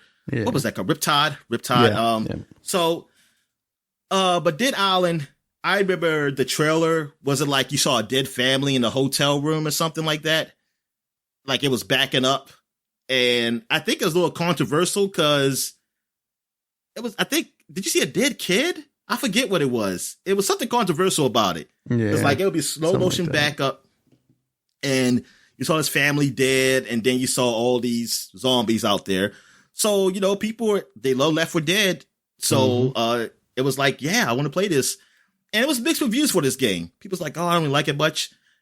But there was a demo for it. And I thought like, yo, this is like Left 4 Dead cross with Fallout, because you have these quests and stuff. You have weapons that do deteriorate, but they gotta fix them up and stuff like that, or you can fix them up to make them stronger. The crafting was pretty cool. I mean, I liked it. I liked Dead Island. I mean, it had its problems, and I can't remember it all right now, but it had its problems, but I can look past them. Like, especially since I was playing my friend a lot, it was fun playing together. It was 4-player co-op, and you had look like the rapper guy, the stereotypical rapper guy, and For some reason, that's the only one that really comes to mind with me. Yeah, that's the only one that sticks in my mind because he's got that rap song at the end. Yeah, that's exactly. Exactly. Wait a minute, did you beat that game? No, I had heard about it, so I checked it out. I was about to say, I remember you playing it. Okay, well, anyway. But yeah, this game was a lot more fun than I thought. I was like, man, I'm glad I didn't listen to people with the reviews on the podcast I was listening to because I would never had tried this game out. Mm-hmm. But 10 years now, Daniel, and we still haven't got Dead Island 2. Yeah. And when they announced Dead Island 2? How many years after Dead Island 1 did it announce it? Let's see. Dead Island 2. 2014. Jesus. That's when that So only 3 years. So 3 years later, well, at least with the trailer was started. They probably announced it, probably even sometime before that. So, I mean, shit, this probably, after the sales of Dead Island, because it sold pretty well, it probably already said, we're doing Dead Island 2. So probably like at the Riptide or something like that. But anyway, it's funny. Most likely we're going to see, keep want to say Last Light. That's not what it's called. What is it called? Dying Light. Yeah. We're going to see Dying Light 2 before we see Dead Island 2. That is crazy to think about. It's like, darn, y'all couldn't. Now this franchise, Dead Island, is it's not going to have the legs like it probably would have because do people still think about it? That's all I want to know. Like people, since Dying Light's been out and that was the most recent one, are people still like, oh man, I can't wait for Dead Island? Is that still a thing? Dead Island 2. Mm-hmm. I almost feel like they missed it because I don't know if it was going to be a big seller if it ever come out. Like I haven't seen anything of the game. All right, so moving on, we have Disgaea 4, A Promise Unforgotten on PS3. I believe this is the first release of Disgaea 4 because there's been multiple releases on different consoles after that. But it's one of those strategy RPG, JRPG games, kind of like Final Fantasy Tactics. And Disgaea, I remember the first one kept coming out. I had really no interest in it, but people did like it. I remember people like really loving it, and then it kept getting sequels. So I was like, oh, so I guess it is popular. And I played 4. That was the first one I ever played because it was a demo on the Switch, and I liked it. I did like it. And I was thinking about getting it, but it was like, I'm not going to pay that price for it. Yeah. And I just never went back to it. But it is a series I always wanted to play. And then I did play 1 on PC some, and I did like what I played, but other games come out, and just get distracted. Mm-hmm. Like if I had that game on my handheld, I think I would have played it because I would have played it probably right before I go to sleep. So I would have been playing it then, but I just never did get it. All right. So next game we got Driver San Francisco came out. Okay. Is this the Ghost one? I think it's the Ghost one. Yeah. Okay. All right. This is the weird Ghost one. The concept. I mean, I guess that's kind of good because it's something totally fucking different that you would never even think of. Yeah. You never think of like, oh, I'm going to control somebody's body. Like, cause I'm a ghost. That's how you're driving in other cars. And what are you trying to find your killer? Is that what it is? The guy who killed you? Something like that? Or were you in a coma or something? Oh, yeah. That's right. I don't think you were dead. Maybe you're trying to find. Yeah. I think you're in a coma. It was super weird. That is.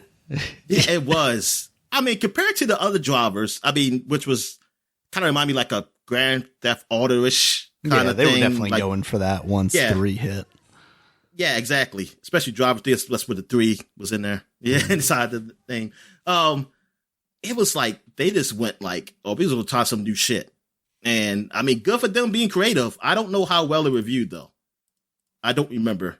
I don't think it was great. Yeah, I don't think it went too well. Yeah. Oh, well, it's according to this on Metacritic, it had an 80 on the PC, 79 on the PS3, 64 on the Wii, and an 80 on the Xbox 360. Okay. It's pretty positive. Okay. So it was good. It was good. Yeah. So, okay. A lot better than I thought. I just wonder how the sales were. I'm curious. Maybe that's what it was. I remember. Yeah, because this was the last of the series, wasn't it? I don't remember another one after that, unless it's like some type of off-brand hell game. Handheld game or something. I was going to say there's a phone game somewhere. Yes, yeah, I wouldn't be surprised. The last release was Driver Speedboat Paradise in December of 2014, which has got to be a phone game, right? I don't remember that iOS and Android. Yeah, okay. I didn't even know that was a thing. Speedboat Paradise. Come on now. Speedboat. Oh, man. It was like Vice City or something. Not Vice City, but like Miami Vice. Yeah, Miami. Yep. Yeah, it's got those like cigar boats. Yeah. All right. So what else we got? We got Mega Man 4 came on the PlayStation Network. Okay. So it was just Mega Man 4. So that's cool. We got Resistance 3 came out 10 years ago. The last Actually, no, not the last one. Because was there another one that came on the hand? Hell, was it after this game or before it? I don't remember when that handheld. Yeah. I want to say it did come out afterwards. Because it was 2 handheld games, right? Resistance Burning Skies came out on the Vita. That was the last one that came out. That was in 2012. Because there was a PSP Resistance also, right? Mm-hmm. Yeah. And people like that one too. It was Retribution. All right. Yeah. So this is the second to last one. This is the last PS3 game, I guess I should say. Yeah. And how did they like this? Was this at least like around the 80s or was it lower? I want to say this one was like well received, like almost more so. I don't remember how it compares. Let's see. Metacritic, it's got an 83 on there. 2 has, what are we looking at here? 86, 87. Yeah, so it sounds like 2 was probably the high point. Yeah. But I remember really looking at like the trailers and stuff and the gameplay from E3 of 3 and being like, that looks really cool. Like they're doing something with this. Because Resistance 1, man, like I wanted to love that game because it was Insomniac.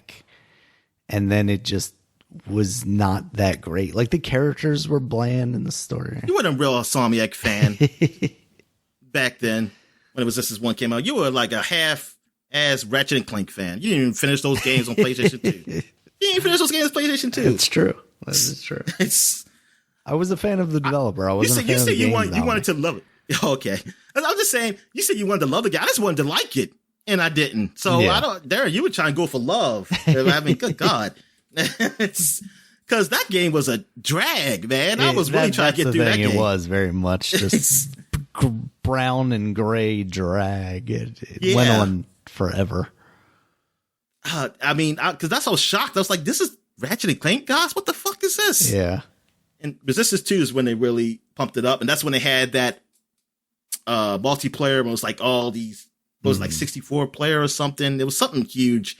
Where it was like maybe 32, but it was like squads or something. Yeah. Different classes that was big. And stuff. Yeah.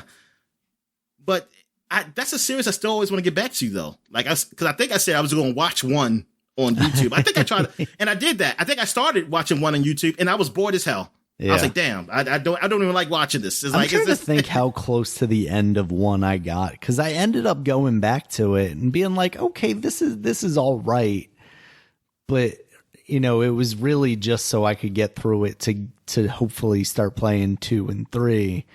But I still don't think I ever finished it. Yeah. Because I just wanted to get back just to see it. Like, it's like, I give it a chance. I just never did. Where's our PS5 remasters? We should get a trilogy collection, Dominic. Yeah. Did they do a trilogy collection for PS4? You know what? I don't think they did. It feels like it would have been primed for that, but I don't think it did. They do a Killzone? No, I don't think they did Killzone either. Yeah, the last one of those we got was Shadowfall, and then they kind of just never mentioned it again. All right. Now, what we got here? We got Rise of Nightmares came on the Xbox 360. This is a Connect game, horror game. It was not well received. It got some pretty bad scores, except for GameSpot. I think GameSpot gave it a decent score, which I think that's just as users. And I guess people who bought it, they was like, man, fuck it. I got to like this. Ain't no other games on Connect. So I just going to better like this game. What we got here? We got Techno Kitten Adventure for Xbox Live Arcade. This is an indie game, but it was really pushed media-wise. And I think it got really decent reviews, though. I think it got pretty okay reviews. And like, I never heard of this game until I looked up this week. But the developers had a reality show apparently. Was it I like forgot on G4 or something? I don't think it was G4 though. The G4 had some special techno kit and stuff too, but I just saw it. Let me see. So I saw it like an advertisement for it, and I was like, oh, maybe that. I wonder if it got off the ground. Oh, is this? I think it's the one that I think we might have talked about it a long time ago during like all the game stuff. What is that stupid thing called where everybody was like, oh, game media and ladies and all that stuff? Oh, yeah. Gamergate. Damn. Gamergate, yeah. Yeah, there was like a game jam show they were going to do. Zoe Quinn was going to be a part of that. And then I think something happened. I think we talked about that show during this. I don't know if it ever really got off the ground.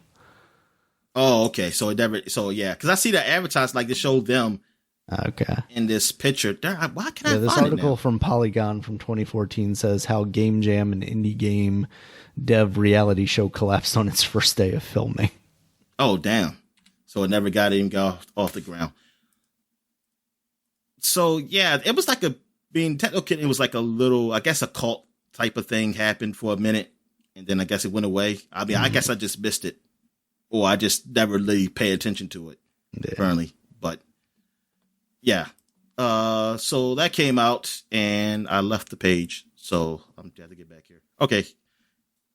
So now we got Warhammer 40,000 Space Marines. Yeah, this game, it had like okay reviews. Like you saw some people, like it was kind of mixed because I saw some people with low scores, but I saw people with not really high, but good. And I think there was a demo for this game. Because I played it and I know I didn't buy it. And I was like, it's okay. The bad thing is I wish it was multiplayer because, like co-op, because I think you're with two other people, right? I think, or one other person, either one other person or two other people. And I was like, damn, why they couldn't just make it like Gears and have a guy play with you? But it was, what I played of it was okay. Like I didn't hate it. And I was like, oh, okay. And I think I hear a lot of people said that. Yeah. But they did nothing with this again. I don't know if it's because it wasn't enough sales, but I thought it sold okay. I thought the sales what I saw were okay. Excuse me. For it. Let me see. Space Marines. Oh, they're just regular Space Marines. Game. I'm actually a little surprised by these scores because I feel like that game was pretty highly touted when it came out. Like people talking about it being a lot of fun.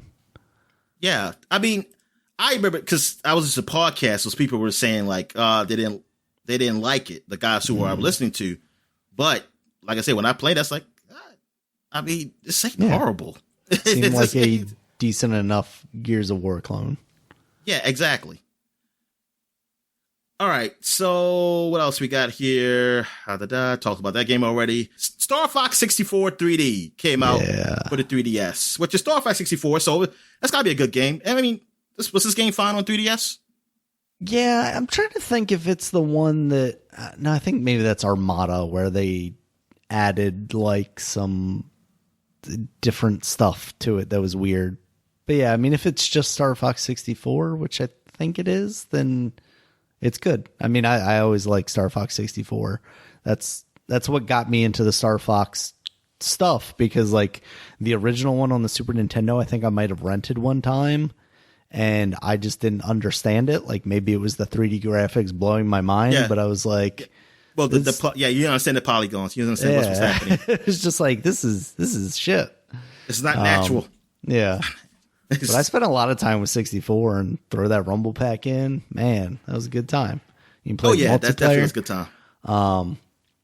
But then after that, there was never really another great Star Fox game. So it was always me hoping the next one would be good, and they kind of never were. Dinosaur Adventure. I like Dinosaur Adventure, but it's not really a Star Fox game, though. I know. It's also got its own problems. All right, so that is it for 2011.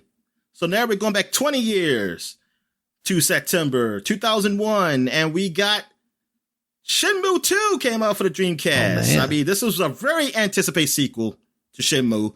Even though, I mean, I never played it at the time. I was kind of jealous of it because it looked like a cool game until I finally played it probably like 5 years or so later or whatever and realized, oh my God, this game is, I don't like it. I didn't miss anything. But Dreamcast fans liked it. They have this fan base. They got Shenmue 2. So this is definitely the last hurrah on the Dreamcast. This is like this gotta be the biggest last game. I can't think of anything else that would come out after this because they had Sonic already. Mm-hmm. Yeah. And they had Typing of the Dead already, right? So yeah, so this is this has gotta be it. All right. So another big game. This is your game, Daniel. 20 years ago came out Advance Wars on the Game Boy Advance. I definitely got that game early on and I was super into it. And it's funny because that's like one of the few games in that kind of like turn-based tactical scenario that I really got into like that. But I like the art style of it, the cartoony, characters and the writing for it was good and the gameplay was simple and fun. And then it got a lot harder by the end. So I can't honestly tell you that I ever beat that game. I can't remember or not, or if I just got like deep into the weeds and then it just got too hard for me. But I spent a lot of time with that game. I like that. And like that game came out September 10th. So people got that game. Oh my God. It came out before all this stuff happened. Man, that's just crazy. It is. Yeah. It's weird to think about stuff like that. Like I don't think I got it like on release day necessarily, but you got it on September 11th. I left school early. I ran to the GameStop. I was like, you know what? America's at war, but it's okay. Yeah, that was a weird day at school, man. All right. So September 10th, another September 10th game, Jurassic Park 3, Park Builder on Game Boy Advance. So you got another Park Builder game. I wonder how was this spelled? Game Boy, that's ambitious. Exactly. It really is. And based off the horrible movie. They could have just, why did they put 3 in there? All right. So what else we got? Another game came out September 10th. Portal Runner for PS2. And you said this is like the Army Men spinoff where you play as a woman? Yeah, it's the Army Men spinoff where you play as the Why do they call it Army Men? Oh, I guess you can't call it Army Woman Portal Runner, I guess. Yeah, another Army Man game. I think this one was like a third-person action game.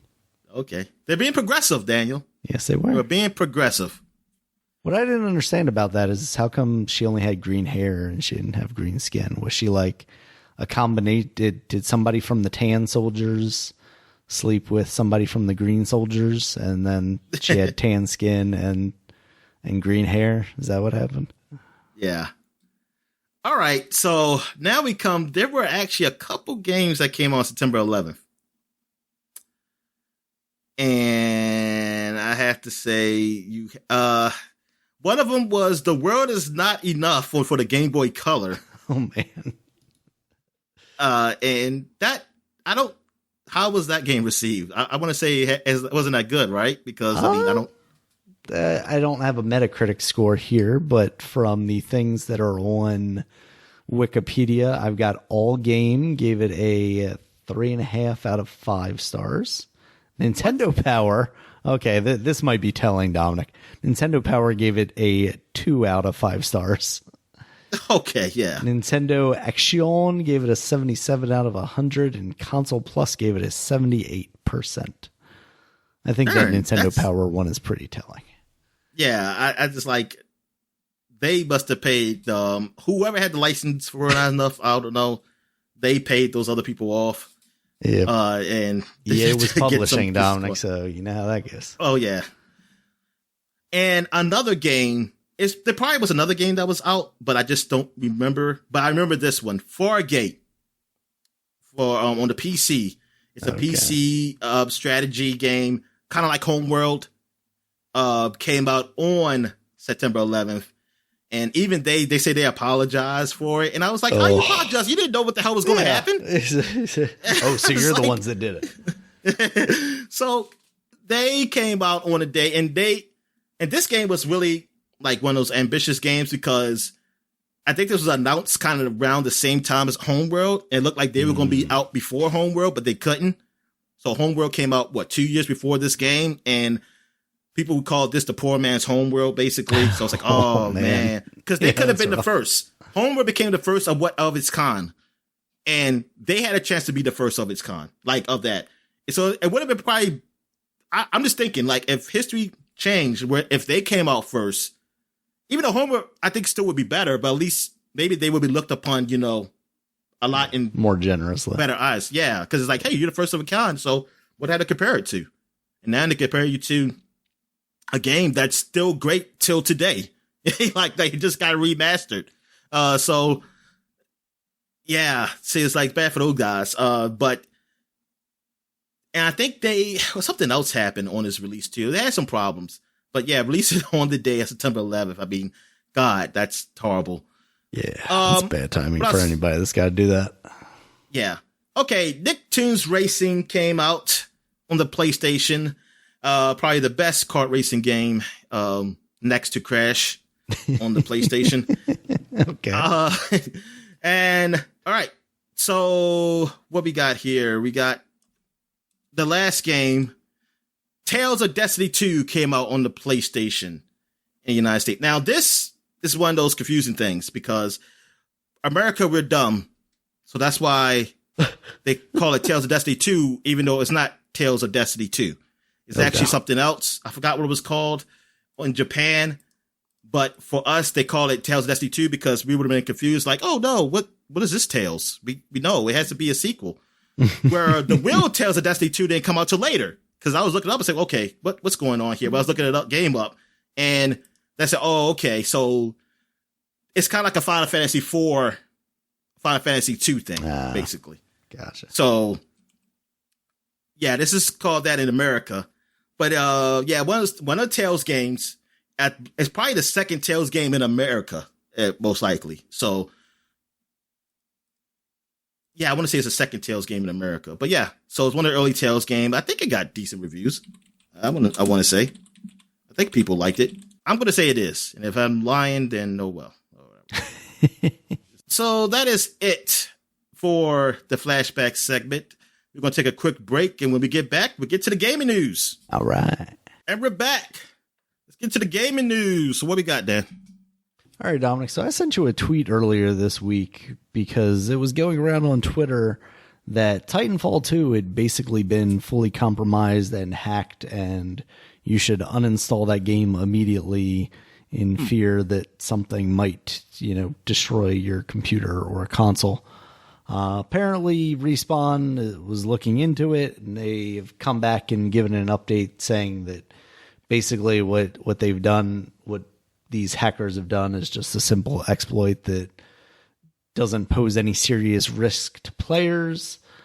But I haven't really seen a follow-up on that, whether it's been fixed or not. We had talked a little bit ago about basically people hacking Titanfall 2 and even Apex Legends to say, like, hey, fix Titanfall because people want to still play that game. And it doesn't seem like anything was ever done about that. And now here we are, Dominic. It seemed like a pretty rough week for Titanfall 2, unfortunately. Yeah. Seems like people are still playing the game a little bit. I mean, I was playing it last year. Yeah. But I think I uninstalled it since then. Actually, I don't know. Maybe my Xbox is broke right now. I have no idea what's going on. But but no, yeah, that is crazy. And yeah, I was looking at people comments saying like, "Oh, Titanfall is done because they're not going to fix this. They're going to let this just shut it down." But I mean, be pretty sad. There is wait a minute. It was like announced at Titanfall 3, right? Like that was announced at the EA conference. Did they? Is that officially a thing?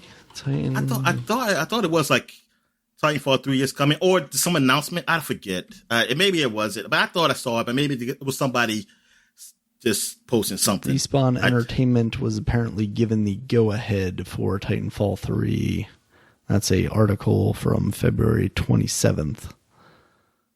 Psychonauts coming in 2022, says a reliable EA insider, according to the gamingbible.co.uk from March. Oh, the Gaming So it Bible. sounds like maybe somebody's talking about that in the background right now. But like Titanfall 2 does not get its due. I mean, we talk about a lot that it just EA's just fucked over its own game. It don't make look of sense. It's such a terrible time to release that game. Yeah, because that game is just so much fun. I mean, it's so much fun. I mean, it's probably one of my favorite multiplayer shooters next to I hate the Halos. So, yeah, I mean, especially in the story mode. Oh God, that's just incredible. That's incredible. Yeah. So yeah, man, it's sad that something like this happened. So yeah, I hope did anybody like? So it says it's a simple exploit. They said there should be nothing wrong. Like, but people said their computers did a blue screen or something. I mean, or those people lying or what? What? Yeah, I mean, that's what I wonder is like, what are they doing to resolve it, even if it's just a simple exploit? You know, what was it doing? Because I'm sure just even based off of the stuff that they were doing when they were like inserting their own language and stuff into some of those screens, when they were like, hey, help, sign this petition to make them work on Titanfall or whatever. There's got to be something in there that you could even just inject enough code to, like you said, kill your system. Not kill your system, but, make it memory dump and go to blue screen of death or something like that. Oh, yeah. All right. So what else we got? All right, Dominic. So last weekend, probably shortly after we recorded the podcast, the at the time CEO of Tripwire Interactive, one of the developers behind games such as Maneater and Killing Floor, also publisher of popular games like Chivalry 2. I was thinking of Tripwire Tokyo, whatever it's called. Yeah. No. That's what I was just thinking about. Yeah. Not related to Ghostwire Tokyo. Ghostwire. Okay. But while at PAX last weekend, PAX West was going on. They did kind of a thing. It seemed like it was a extremely small event where basically nobody showed up, which isn't no really lines. a surprise. Oh, wait a minute. No lines for no booths. Oh, there's no booths either. Oh. There were a very limited number of booths from what I saw. I mean, like, you didn't have like a Nintendo there or anybody to, But yeah, the photos from that show floor were pretty rough. But also it was like, hey, that's my ideal because I'm not, trying to wave through a crowd of people. But yeah, he tweeted out this tweet in support of the Texas abortion ban that had recently been passed, basically stating, proud of the hashtag Supreme Court affirming the Texas law banning abortion for babies with a heartbeat. As an entertainer, I don't get political often, yet with so many vocal peers on the other side of this issue, I felt it was important to go on the record as a pro-life game developer. This, of course, led to a whole bunch of people on Twitter, especially kind of, denouncing this, calling him, a terrible person and whatnot. Because they hate babies? These people hate babies. That's why. Yes, they do. Yes. Yeah. Oh, what the hell? Yeah. It's like I was joking, man. It's like where I stand, I don't mind saying it. Where I stand, I don't give a damn about the kids. So you can kill them or let them live. I don't give a shit. So that's where I stand. It's like I was joking. No, but I'm not. I mean, I find it funny with the pro-life, like I'm anti-life. Right. No, I'm pro-life, but I also believe a woman should make a choice. Now, the timing of when they should make that choice, there should be a timing. Yes, I do believe that. I don't like the decision they made so much in Texas. Yeah, which is 6 weeks, which is barely know if you've missed your cycle at that point. I don't like that. But I mean, ain't no but. I just don't like that. I don't agree with that. But I'm not saying but I do believe there should be some timing. I mean, come on. Yeah, it's absolutely I think a everybody gets that issue. Yeah. Yeah. Wait, man, how do you feel? I think it's a complicated issue. I think people should have the right to choose, but also, yeah, like you said, it's at a certain point, you have to acknowledge that is, that has become, I guess I should say, shouldn't say is, because that implies that immediately. Yeah, I'm not a doctor, so I can't tell you at what point in the gestation, something becomes a fully aware sentient entity. It's a good mark. A year. Let them test the baby out. Okay. And then they have it. Okay, and so you got a trial run, okay. even once it's out. Yeah. Okay. You got what, 3 more months? Yeah. You got 3-month trial run. See, well, keep this thing. I don't know. Rough, I don't think so. Rough.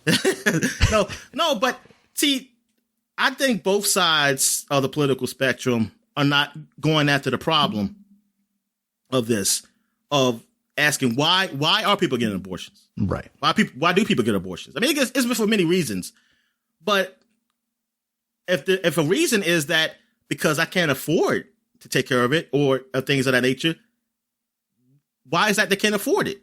What's the problem? And you got to fix society, because I feel like, at least from a black standpoint would be, because I think percentage wise, it's more of us get abortions than whites. Like, more whites get abortions, but percentage wise, we get more. So gotcha, like per capita. Lots of get abortions because we can't afford it, and if we were able to afford the kid, not saying abortions would stop, but I have a feeling it might be lower. Yeah, I think it'd be a whole lot lower than what it is.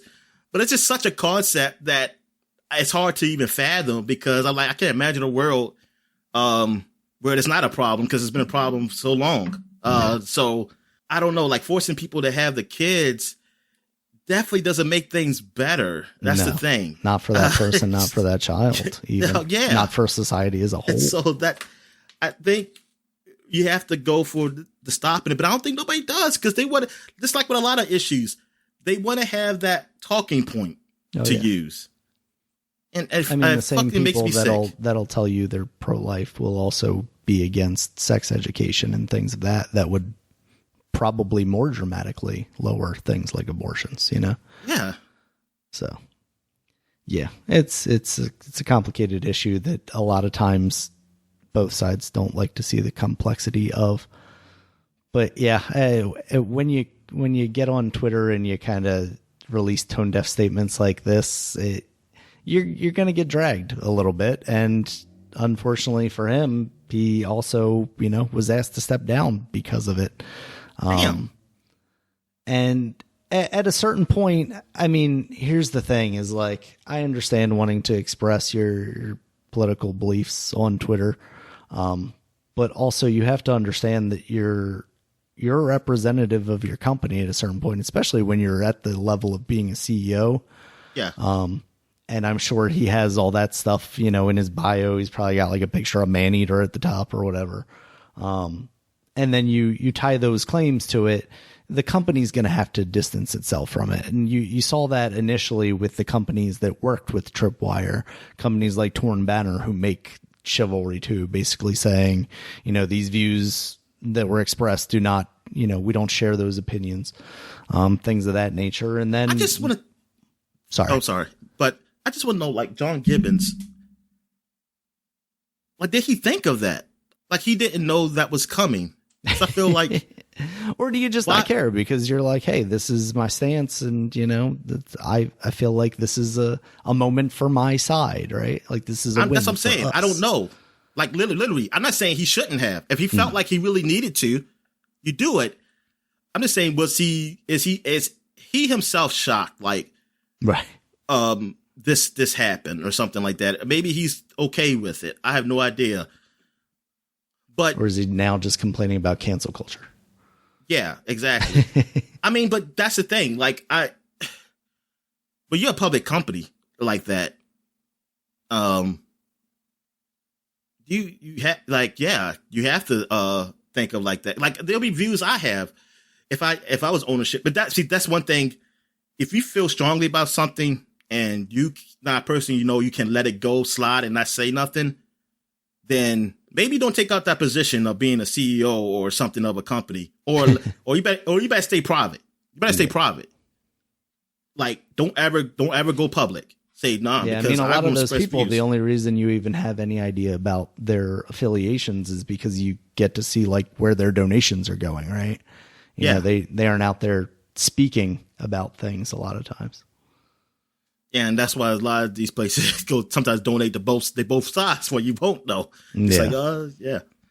You maybe might go like, hey, they donate a little bit more over here though, or something like that. But people tend to forget. But it's or they just don't care. They care for a moment, but they still go buy the stuff.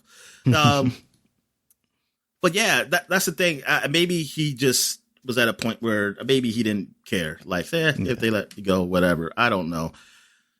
But I'm just thinking he's that definitely not. I will say he's not on Twitter, or at least the post that I can see right now. He has not posted anything saying like, "Oh, I got canceled and I got fired" or anything like that. He has released a statement, but it's relatively professional and positive. It doesn't say anything about people canceling him and losing his job because of something. But also, I have to say that even if you feel strongly about something and your company is public like that, maybe you gotta think about it, because like even it may not you something you believe in, but it affects the company in a bad way. You're affecting other people too. Yeah, absolutely.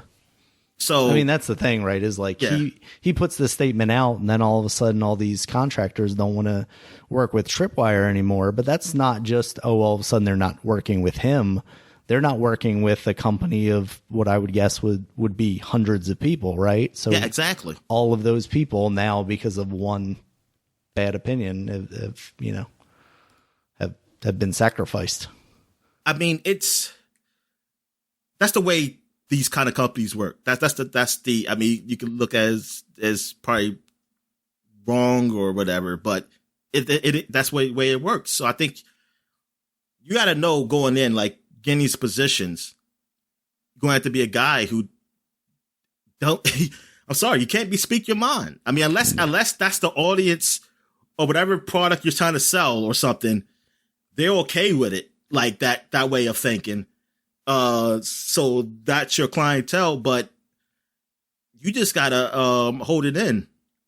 I mean, if you don't feel like you're that guy, don't do it, because as much. I mean, I believe in freedom of speech, but there's consequences to it, and see those consequences is not going to just affect you; it's going to affect everybody else also.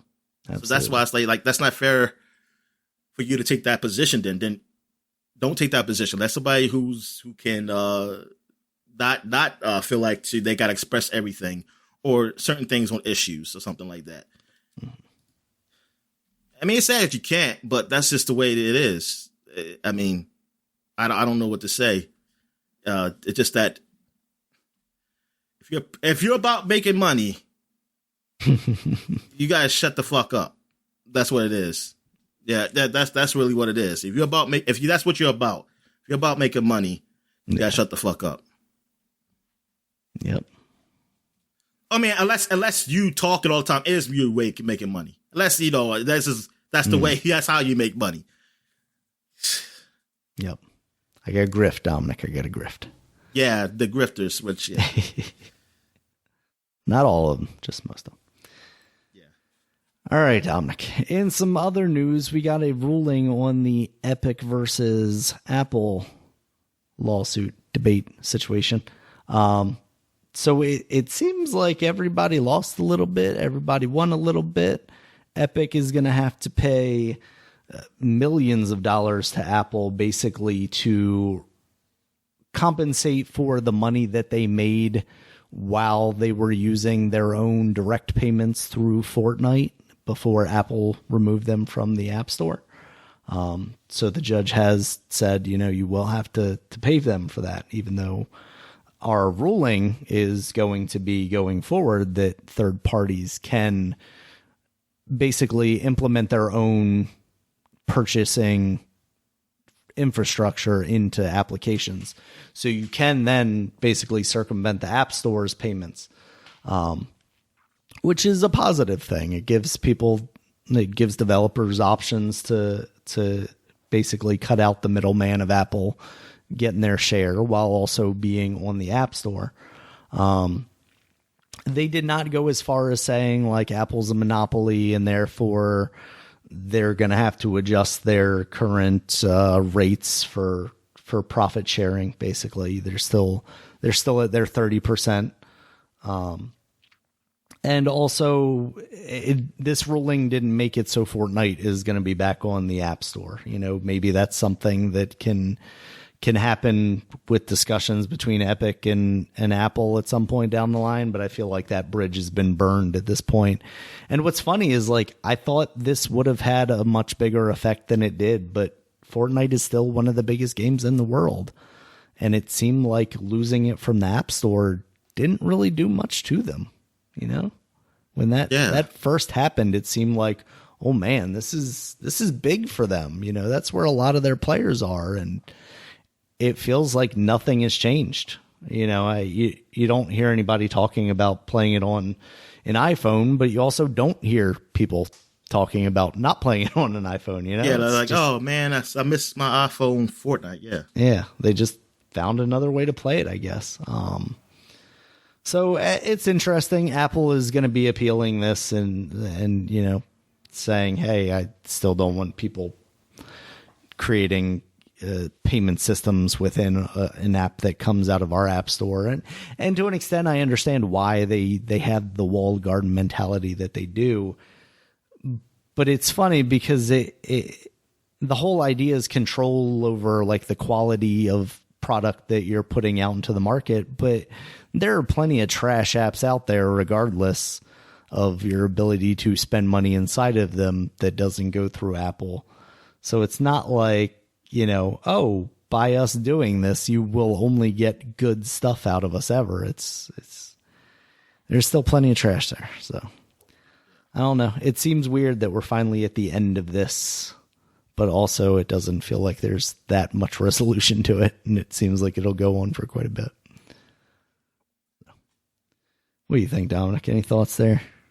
It's not really much. It's just that, hey, big companies doing shit and shit's happening.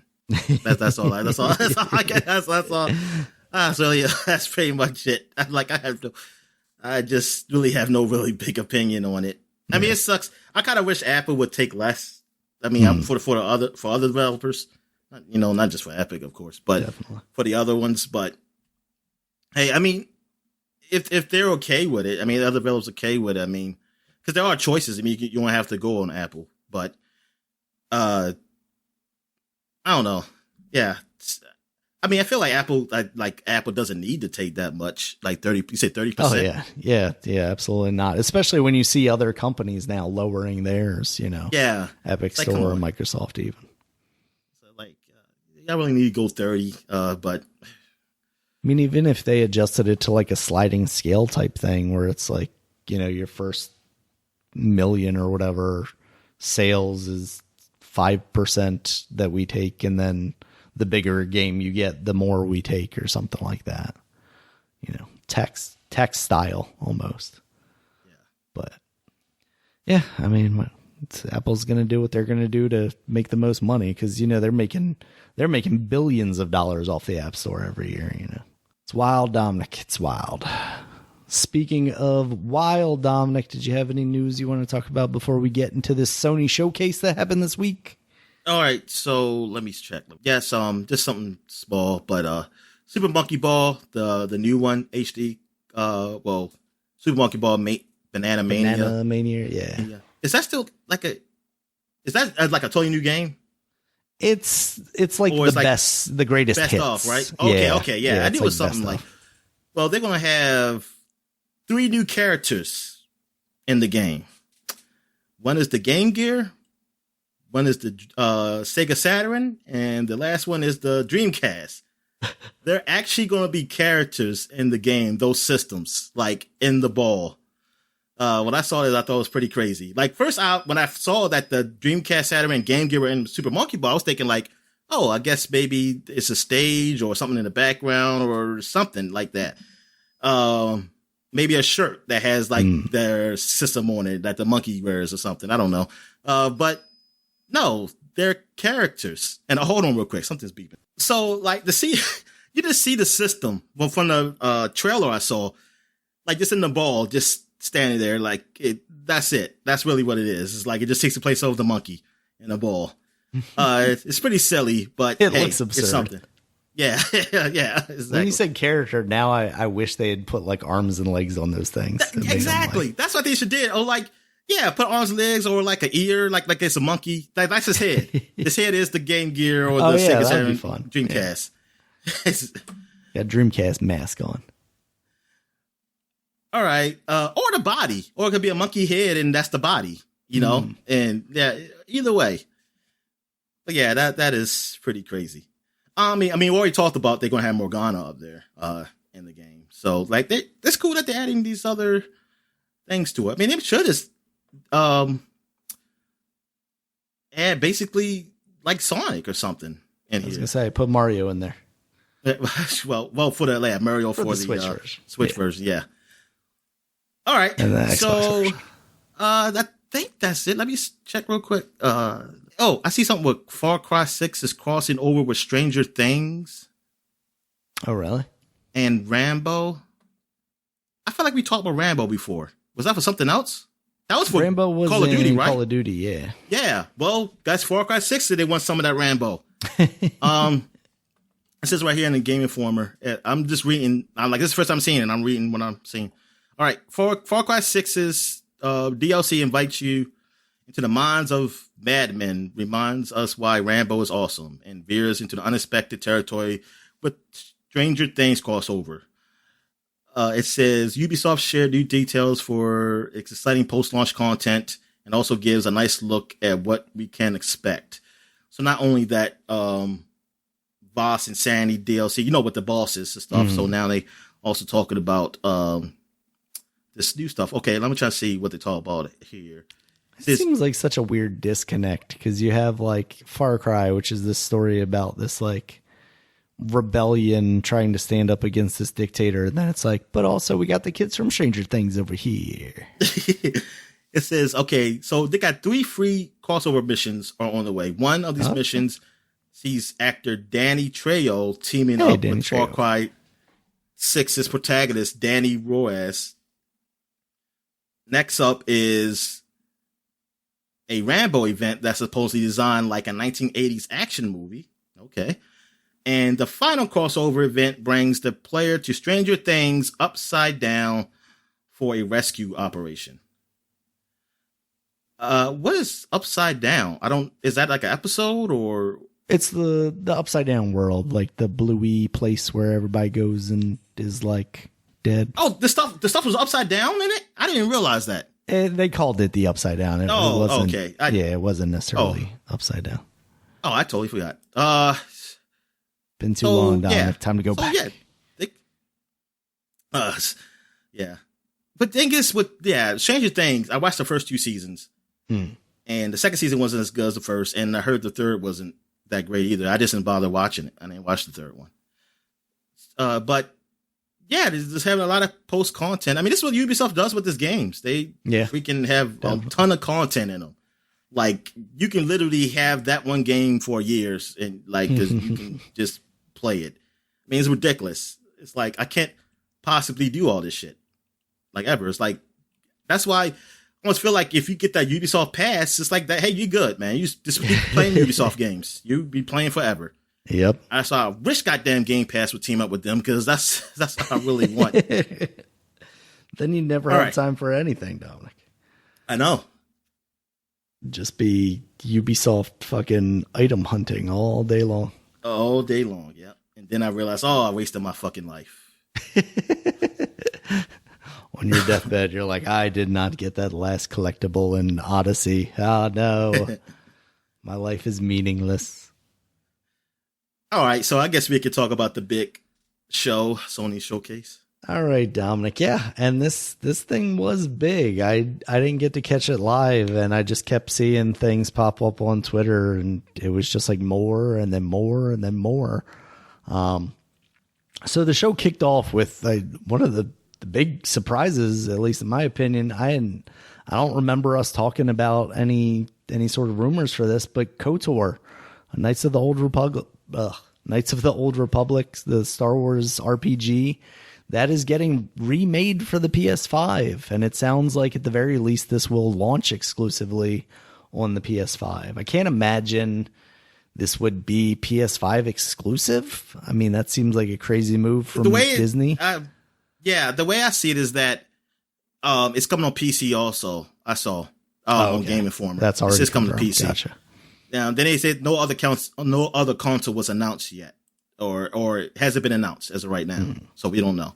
What do you think about that? Are you ready for a return to the Knights of the Old Republic? I mean, I hear that game is kind of rough to play nowadays. Oh, well, I played it. Did I play it during when we did the podcast? Or was it before the podcast? I know I played it on Steam. I think it was during the podcast. I forget. Or maybe right before we just started the podcast. I don't know. But I did get it on Steam, and I played it.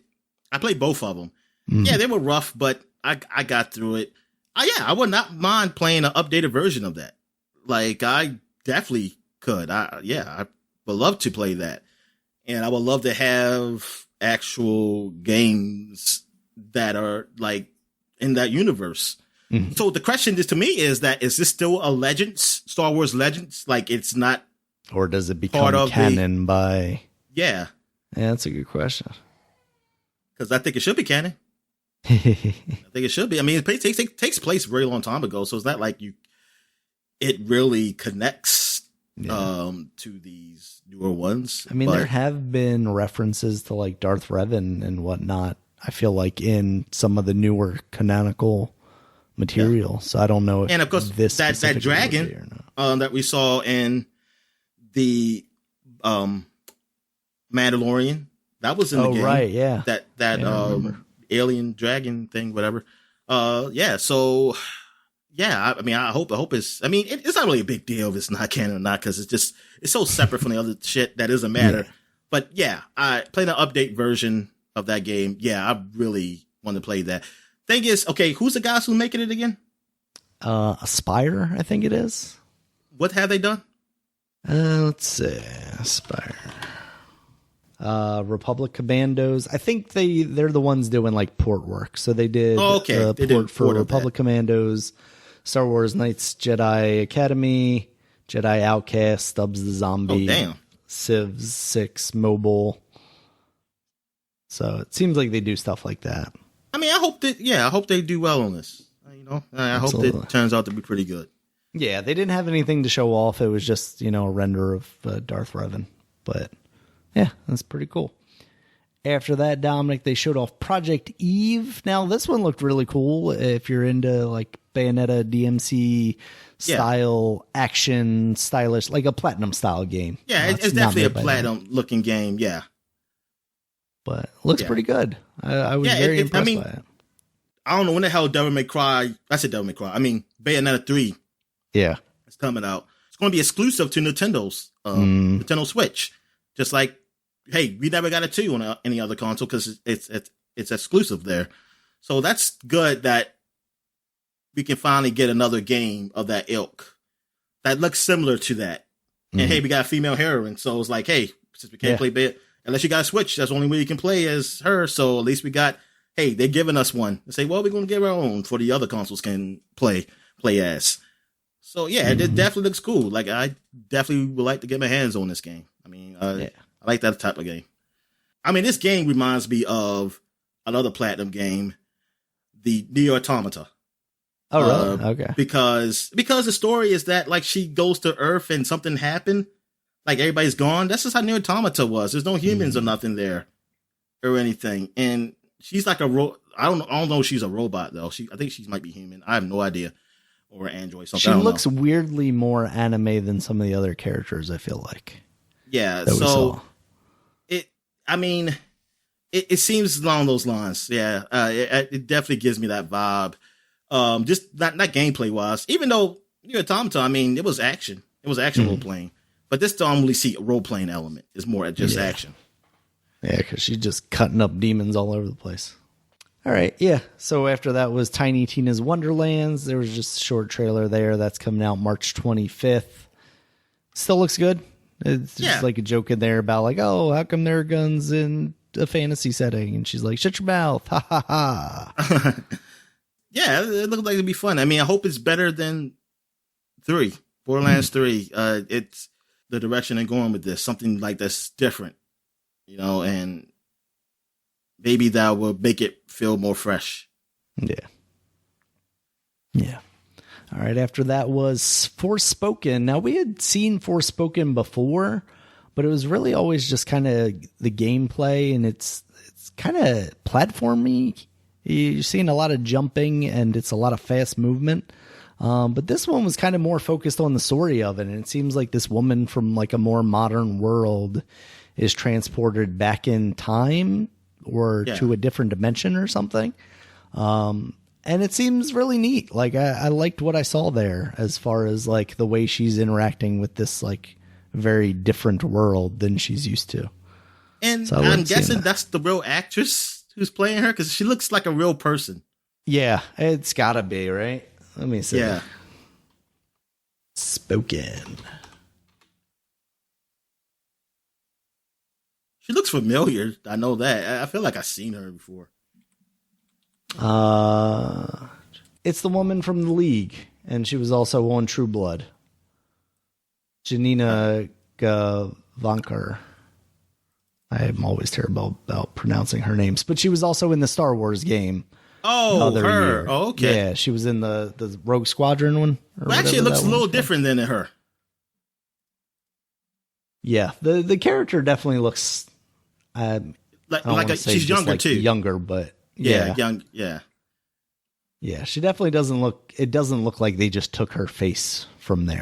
But they did. Yeah, similarities. But yeah, that game looks cool. I'm more interested now in that game than I was previously from what I had seen. Seeing that story stuff. So that's coming out sometime in spring 2022.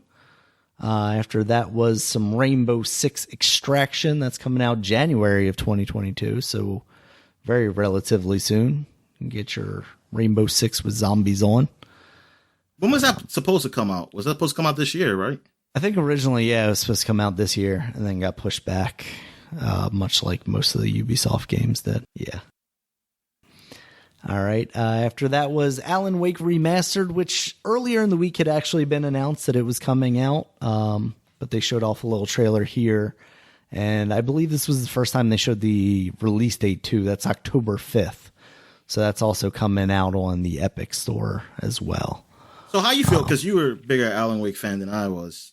Yeah, I really liked Alan Wake, and then I never really got around to doing the DLC stuff that a lot of people said was kind of really the part that gave you an ending to that game, because it very, very much is just kind of a cliffhanger. He just leaves you there at the end of that game. And then I never really got into. They had American Nightmare. That's what I was about to say. American Nightmare. Is that what it's called? It sounds wrong, but also like American Wasteland. That's definitely wrong. Alan Wake Nightmare. Yeah, Alan Wake's American Nightmare. Yeah, I never really played that. I think I tried the demo of that. And then the control stuff, I don't know how much that actually has to do with Alan Wake, but that AWE DLC. I was interested in playing that, but I didn't know exactly how to get to that, and then I got distracted by like other DLC stuff or like after game stuff, and I never got to it before I kind of put that game down. So I don't really know what's going on in the Alan Wake world right now, and I don't know if like American Nightmare plays any big role, because it sounds like this has all the DLC for the original game, but doesn't have that. Oh, yeah. Does it have that though? Yeah, because that was like its own standalone thing. Do they still have what was the batteries? Energizer or Duracell they were advertising? So yeah, no, they don't have Energizer batteries. They got rid of that. They also got rid of the Verizon stuff in there What was the car too, right? Yeah, they had the car. car. I didn't see. I just saw an article about the other two that it said in the headline that those were out. But yeah, man. I wonder if they send one of those back. I like those. I like those. It made me feel immersed in the world, Dominic. That's the only batteries I use in my real world too. Energizers, nothing better. Yeah, so that's cool. I'm glad that they're doing some work for Alan Wake. If that means that they're gonna, work on maybe another Alan Wake, I'd be interested to see what they do there, especially if it is in some way connected to Control and like a greater Remedy verse or something like that. If they have all that stuff tied together in some way, shape, or form, because that's very much like Control. That's kind of the end of that game was very unsatisfying. So it was like, is this going to be like Alan Wake where I have to play the DLC to get the proper ending or something like that? Like, what is going on with that story? They didn't really give you much closure there. So we'll see how that turns out. If it sells well, I'm sure they'll, look at going back into that. But yeah, Alan Wake on a PlayStation console finally, Dominic, because that original game was published by Microsoft. So yep. Yeah, that's good. That's cool. All right. After that was Grand Theft Auto 5 and Grand Theft Auto Online. It's about damn time. It's about damn time you got another Grand Theft Auto. About damn time you wait a couple of months because that's coming out in March 2020, Dominic. So it's still a couple of months away before you get to play that same game that you played on the Xbox 360. Good God. That game's almost 10 years old. I was going to say, what's going to be messed up, Dominic, when we get to Grand Theft Auto 5 on the Flashback segment and it's still launching on the consoles. That's something else. You know what? I'm surprised Microsoft hasn't had a Minecraft on the PlayStation 5. Yeah. You mean for like PlayStation? What do you mean? Like PlayStation 5? PlayStation 5. Yeah, PlayStation 5 version. Gotcha. Yeah. Yeah. I mean, I guess because they probably only have like an enhanced edition on the Xbox, right? It's not like an Xbox Series X version. I don't think it's, maybe it's coming. I don't know. Yeah. Because they could probably do like all the RTX stuff that they're doing on graphics cards now on those consoles, and those games would look beautiful. So I'm sure if it's in their financial interest, Dominic, they will absolutely explore that avenue. But the Grand Theft Auto, so yeah, now it's like seamless transition, like no loading, which I didn't really know how much loading was in the series. I mean, the PS4 Pro or the Xbox One X versions, but I've seen it in like high power PCs. That's like, just go right. They went right to it. I said, damn, man, I wish my PC could do that. It'd take forever. So that's cool. I mean, and this is all story stuff, but I was like, damn, who's still playing the story? Are people still playing story? I mean, I want to play a story again every time I jump in though, but I end up stopping because I'm playing something else. It's like, let's give me a new Grand Theft Auto. Shit. It's like, but I'm not like other people who I always say like, I want Grand Theft Auto 6. It's like, I can wait because there's so many games. But also I'm older. I'm older dude, so I'm more patient because I don't want things that need to be rushed, man. I want to just, it's like, whatever, it comes when it comes. Red Dead didn't come out that long ago in the grand scheme of things. So. No, it did not. But I mean, compared to what they used to do, they only had 2 games though. Yeah. Last generation. Yeah. That's very true. Well, they had 3 games before, more than 3 games, because I mean, Bully was on the other consoles, but they had Bully. Yeah. Like I guess the other edition. God, it's crazy to think that Bully originally came out on the PS2 and original Xbox. And they had pinball. I said pinball. Yeah. I mean, what was it? Table tennis. Ping pong. Yeah, table tennis. Yeah. What else? Did Rockstar do anything else? They had a Warriors game on the Xbox Live Arcade. That's true. I can't think of anything else. Maybe they had something else too, but I just can't think of it. Yeah. I like Rockstar did something else. Oh, L.A. Noire. Yeah. I mean, they published that. They had quite a few compared to this iteration. I mean, but then again, I think a lot of these companies are kind of paring back, and especially when you find the moneymaker like a Grand Theft Auto Online. It's like, oh yeah, I could just sit here and collect paychecks instead of having a fucking exactly. The only game that's really come out regularly is a Call of Duty. I mean, it's multiple studios also, but it's Call of Duty every year. And Ubisoft, but that's multiple studios too. They're not the same studio that does all the Assassin's Creed. They've got games. places around the world. Yeah. It's most of the things are really peeling back. Like it used to be back in the day. You see like one developer just make multiple games, like in one generation. Now these studios are so much bigger, and they're putting more into it. And they're with the multiplayer. Some people got multiplayer stuff where they can rest on their laurels a little bit because they can just update that stuff and still make money. All right. So what else we got? Where we at? All right. After that was Ghostwire Tokyo, Dominic. This is looking really cool. It gives me a feeling of like the new Shadow Warrior game, because it's very much like you're doing spells and stuff from the first person, and you're fighting.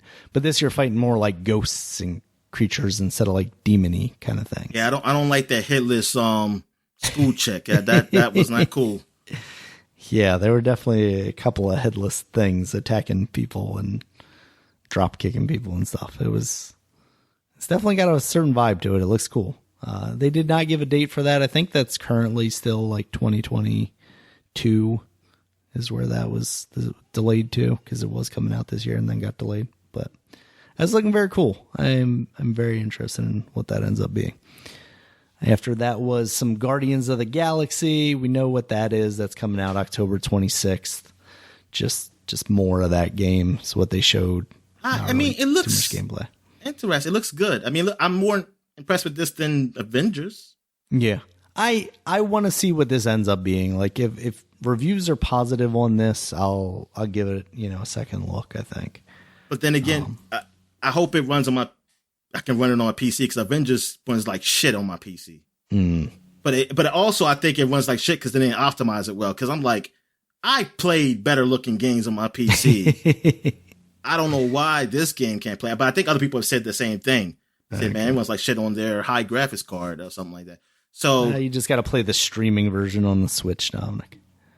Yeah, I mean that's probably what it is, or streaming version on Stadia. Yeah. But I'm just hoping that they optimize it so it looks good. Because I think Tomb Raider looks better than that. Yeah, looks better than Avengers. So what the hell? So hopefully they'll optimize this game to be better, because I'm just gonna have a feeling it's gonna look like shit if I play on my Xbox, the Xbox version or PlayStation version, a base PlayStation 4 version. So that's the thing. Yeah, I don't know if I want to buy that on those consoles. Well, compared to Avengers, like Avengers look like shit. Yeah. All right. After that, Dominic, was Vampire Blood Hunt. This is the battle royale set in the Vampire the Masquerade universe. Okay. They just kind of showed off a Clash trailer. They said it's coming out in 2021. I think currently that's running on like early access. Well, that's how you spell it. I ain't never read that. I never read that word. Yeah. And Bruja? I never read Bruja either. Yep. Yeah. So you got different classes in that. You can be different types of things. That game seems okay if you're into battle royales. It seems like a different take on that, at least from a PUBG or a Fortnite. Oh, that's what this is? A battle royale? Yep. Oh shit. Yeah. Oh, I don't care about it. I thought this was like an action game. Nah, yeah, this one's the battle royale one. Somewhere Vampire Masquerade 2 is in development, maybe still. I keep thinking it came out, but that was what was the game that came out on PC? That one was like the graphic novel one or something like that. The something of New York or something, I think. Yeah. All right, after that was another trailer for Deathloop. I feel like It's about time. I need to see another trailer of this game.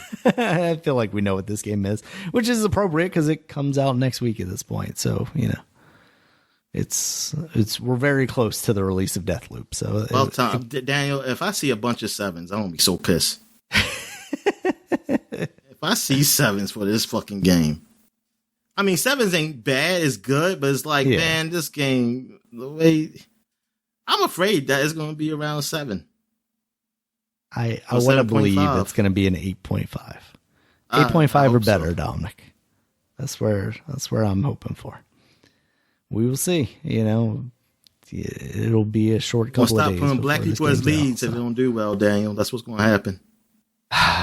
You say that, and I know you mean it. And I didn't mean it. You don't mean it? Okay, well, I feel like you're not wrong about it. I don't think it's going to be because of the black person lead. I definitely don't. I doubt that. If it don't sell.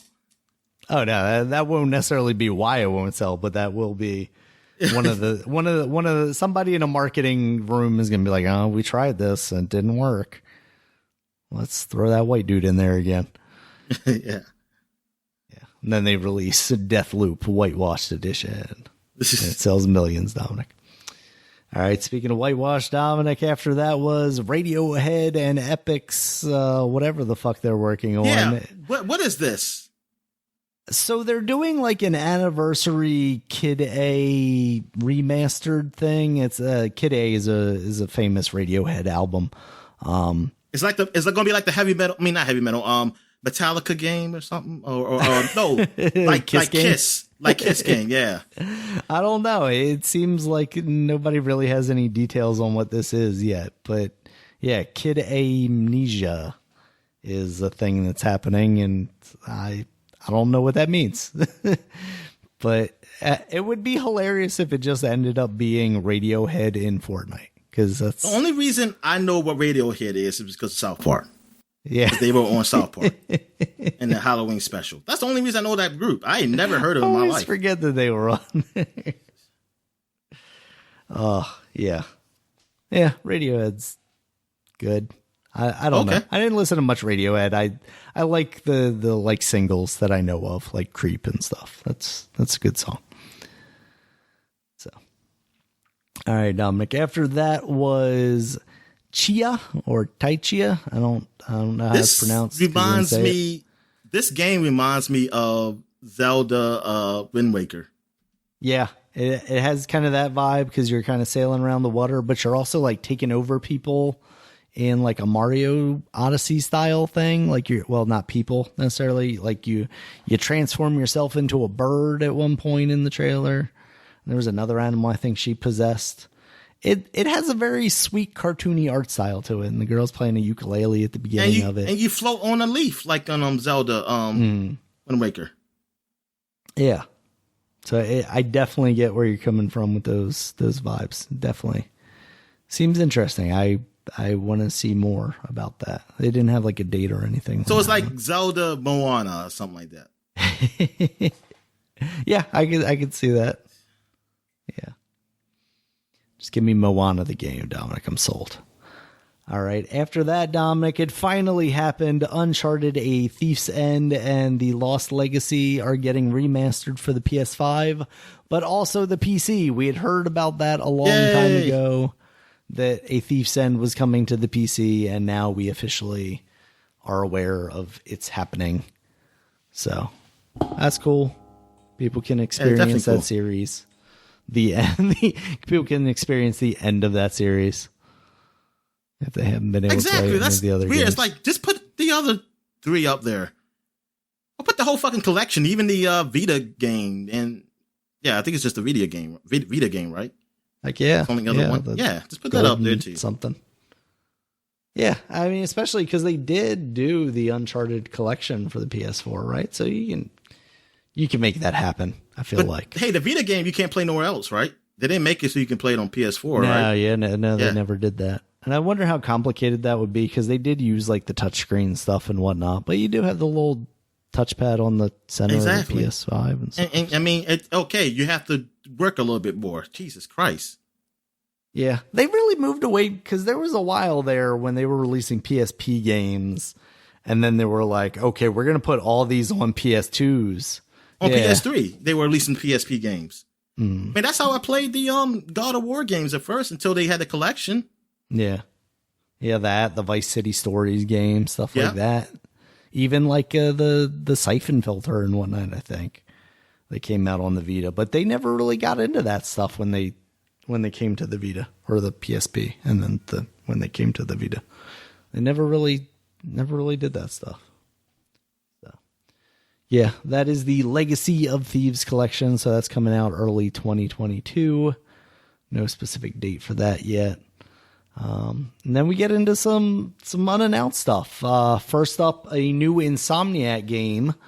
Still a Marvel game, though. This one is Wolverine. They no gameplay or anything like that. Just a man in a bar sitting, and then someone approaches him, and he, shink, pulls out those claws.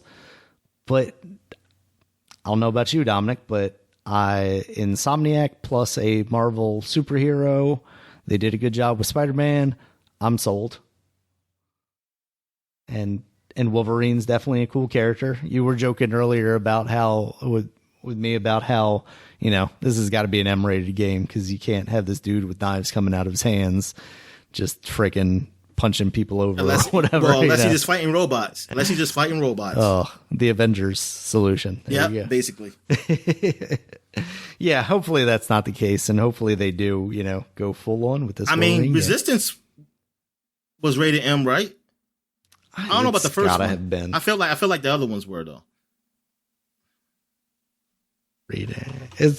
I feel like they gotta be. They were bloody shooters.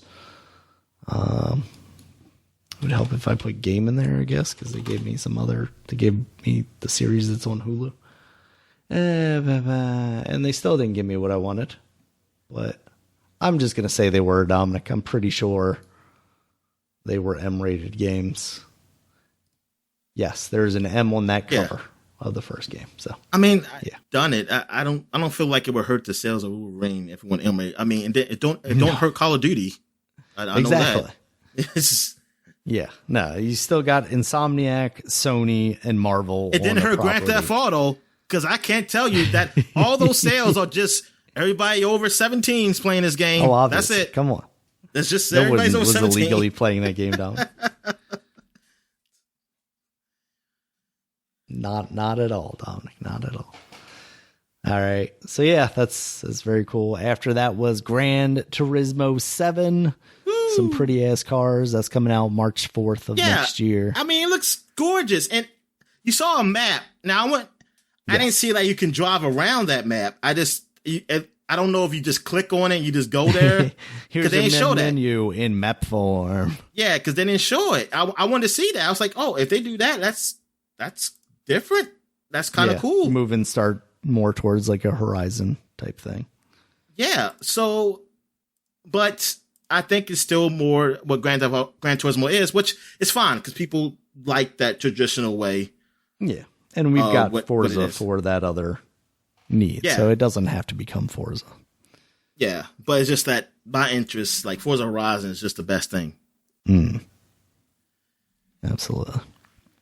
All right, after that, Dominic, was another Insomniac game. This time we got Spider-Man 2 coming in at 2023, which seems kind of far off, but also does not seem that far off at all because we're almost at 2022 already.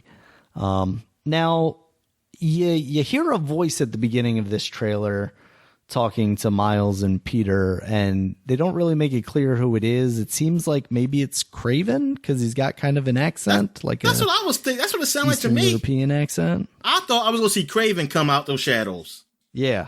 So that's the thing. Like at a certain point, that voice changes, and then it's talking about, we blah, blah, blah. And of course, that's a sign of Venom, and Venom flies out, and you see Venom's creepy ass Venom face. Does that imply to you that whoever was speaking at the beginning of that trailer becomes Venom? Because like at the last game, and we're going to spoil it, or at least I'm going to spoil it real quick, you see kind of Harry being turned into or experimented on with the symbiote, I guess I should say.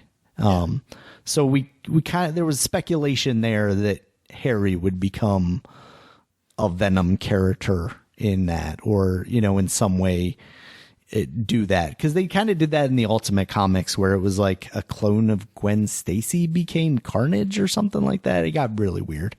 But yeah, I don't know that I'm ready for a Kraven Venom, but I would love to see both of those characters in that game. I'm all about that. And do you get the feeling at all with both of the Spider-Men being there that this could have some sort of multiplayer aspect to it? I wasn't thinking that. I was just thinking like you can switch. I was just or like it's just like different scenarios. Like you play as Miles or you play as Peter, and then or at some point you can probably just, if you want to just go around the city, choose which one you want to be. Yeah, what you want to play. Yeah. That's what I was thinking. I wasn't thinking. Okay. Yeah, and that would be cool too. Just being able to kind of tell the story of both characters. I mean, even the first game kind of did that a little bit. You do play as Miles for a bit, obviously before he becomes a Spider-Man. So yeah, I'm looking forward to that game, but it's far enough out that I'm gonna like not put too much thought into it. Do you think that comes out before this Wolverine game? Yeah. So are we thinking then like 2024 for Wolverine? Maybe. By then game, maybe we'll even have like X-Men in the MCU. Man, okay. No, maybe no. I'm sorry, Daniel. I think Wolverine's coming out before this. Okay. I think Wolverine's coming out before this. So do you think Wolverine could be a next year game? Yeah, maybe. Yeah, I'm going to say that. I'm going to put my money on there. I couldn't, not that I couldn't see them, but I don't think they would release like the two games in the same year. No. Like even if they were close, even if it was like Wolverine, if that came out first at the beginning of the year or vice versa, and then the other one comes out at holiday time, it just doesn't feel like something they would necessarily do. I feel like Wolverine will be out first, and I feel like this will be pushed back. I feel like this is going to get delayed. That, you know, when we're talking 2023 and such a far off date, I would not at all be surprised if that got pushed into like 2024. So we shall see. But in the meantime, Dominic, we do have a new God of War. They closed the show with this one, God of War Ragnarok. There was dog sledding and Kratos fighting Thor, a big old fat Thor, according to the artwork that we saw later on. Yeah, so, but it looks like God of War, and it looks prettier. Man, Freya's still trying to fight him, man. Get over it. His son's dead. Shit. Yes, yeah, you see her attacking Kratos, and he's like putting up his shield at one point in that.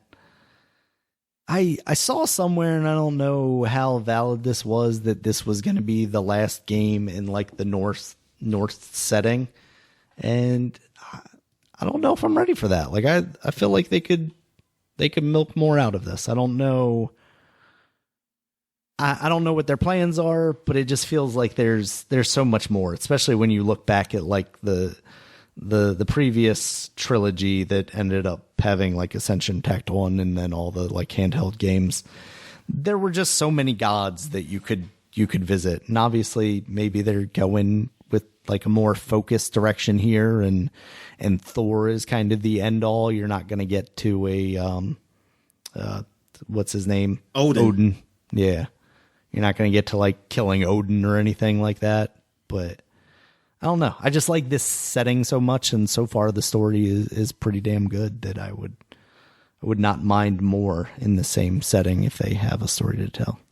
Yeah, I really like it. You see the kid is older, you know, and he's a little bit taller, and his voice is a little deeper.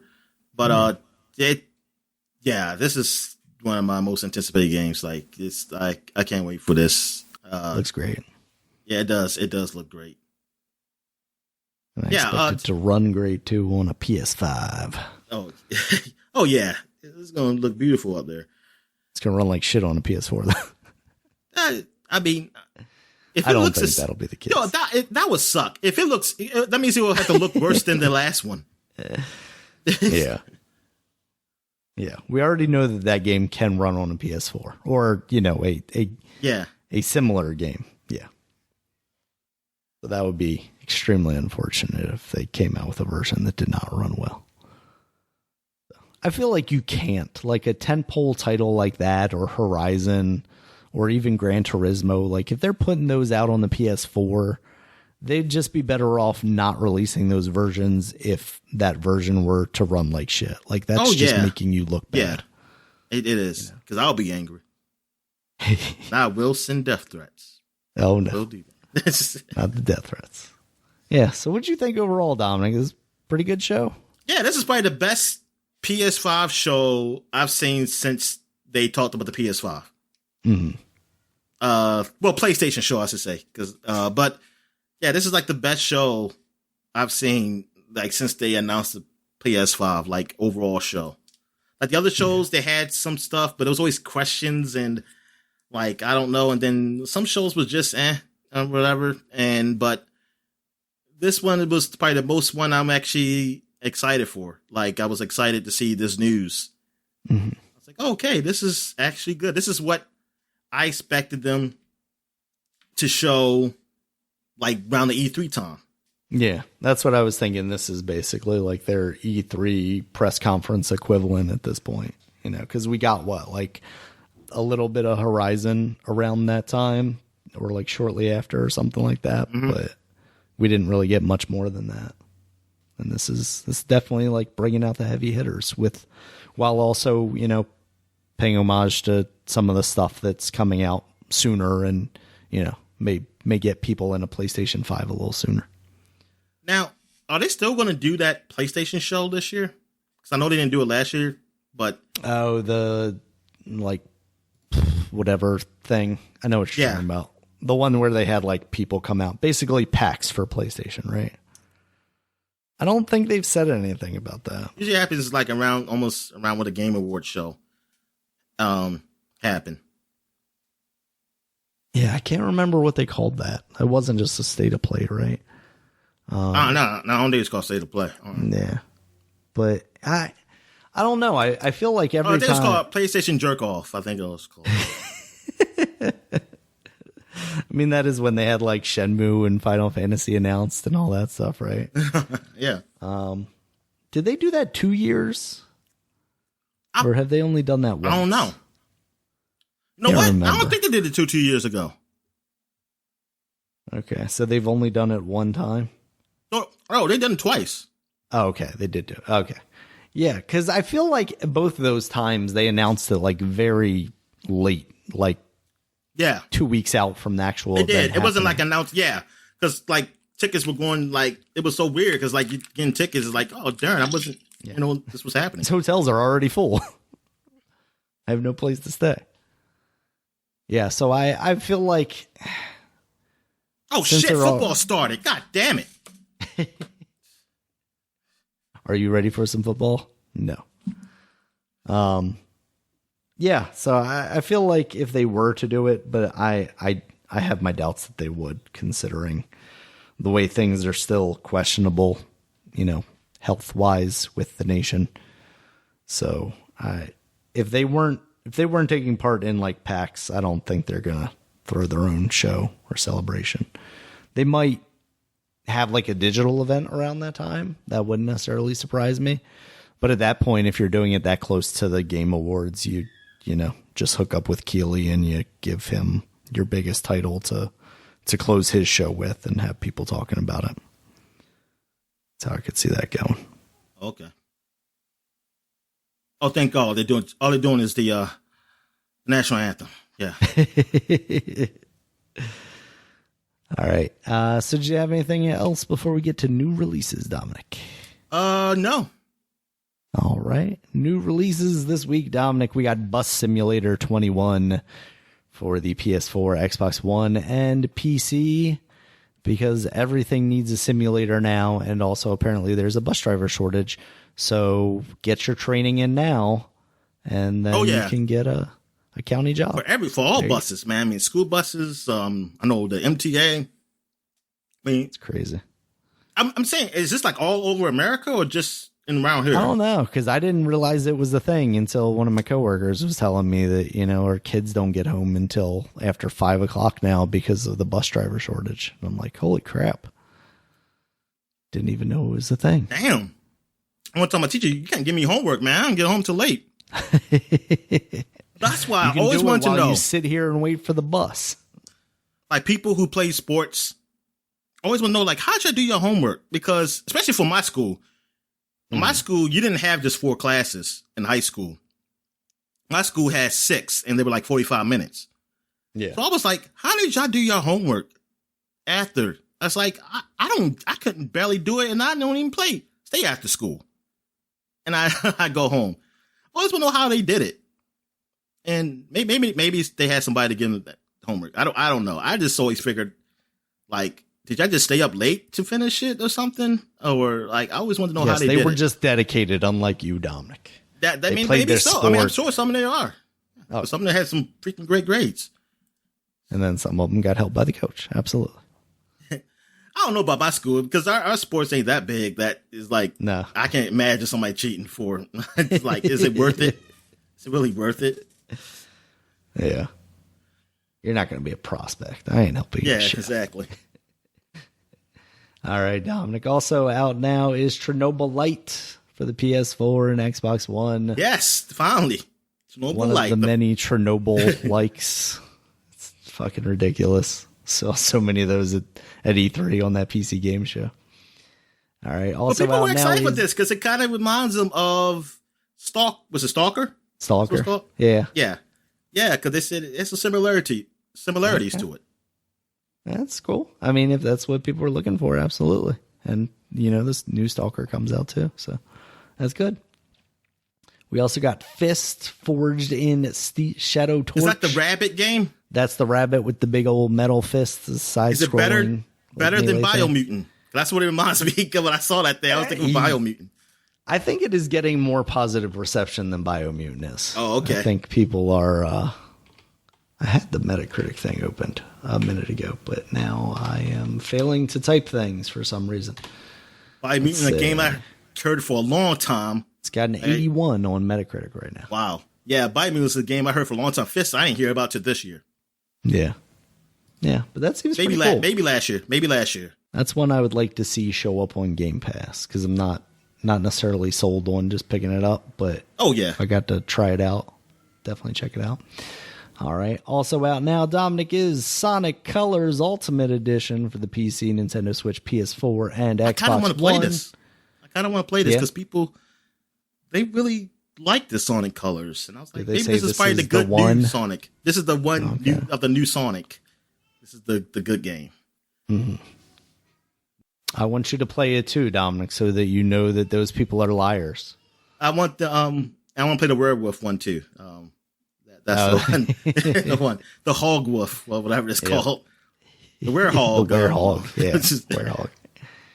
All right. You mentioned it earlier, but Blood Rain Betrayal Fresh Bites is now on the PC, Nintendo Switch, PS4, PS5, Xbox One, and Xbox Series X.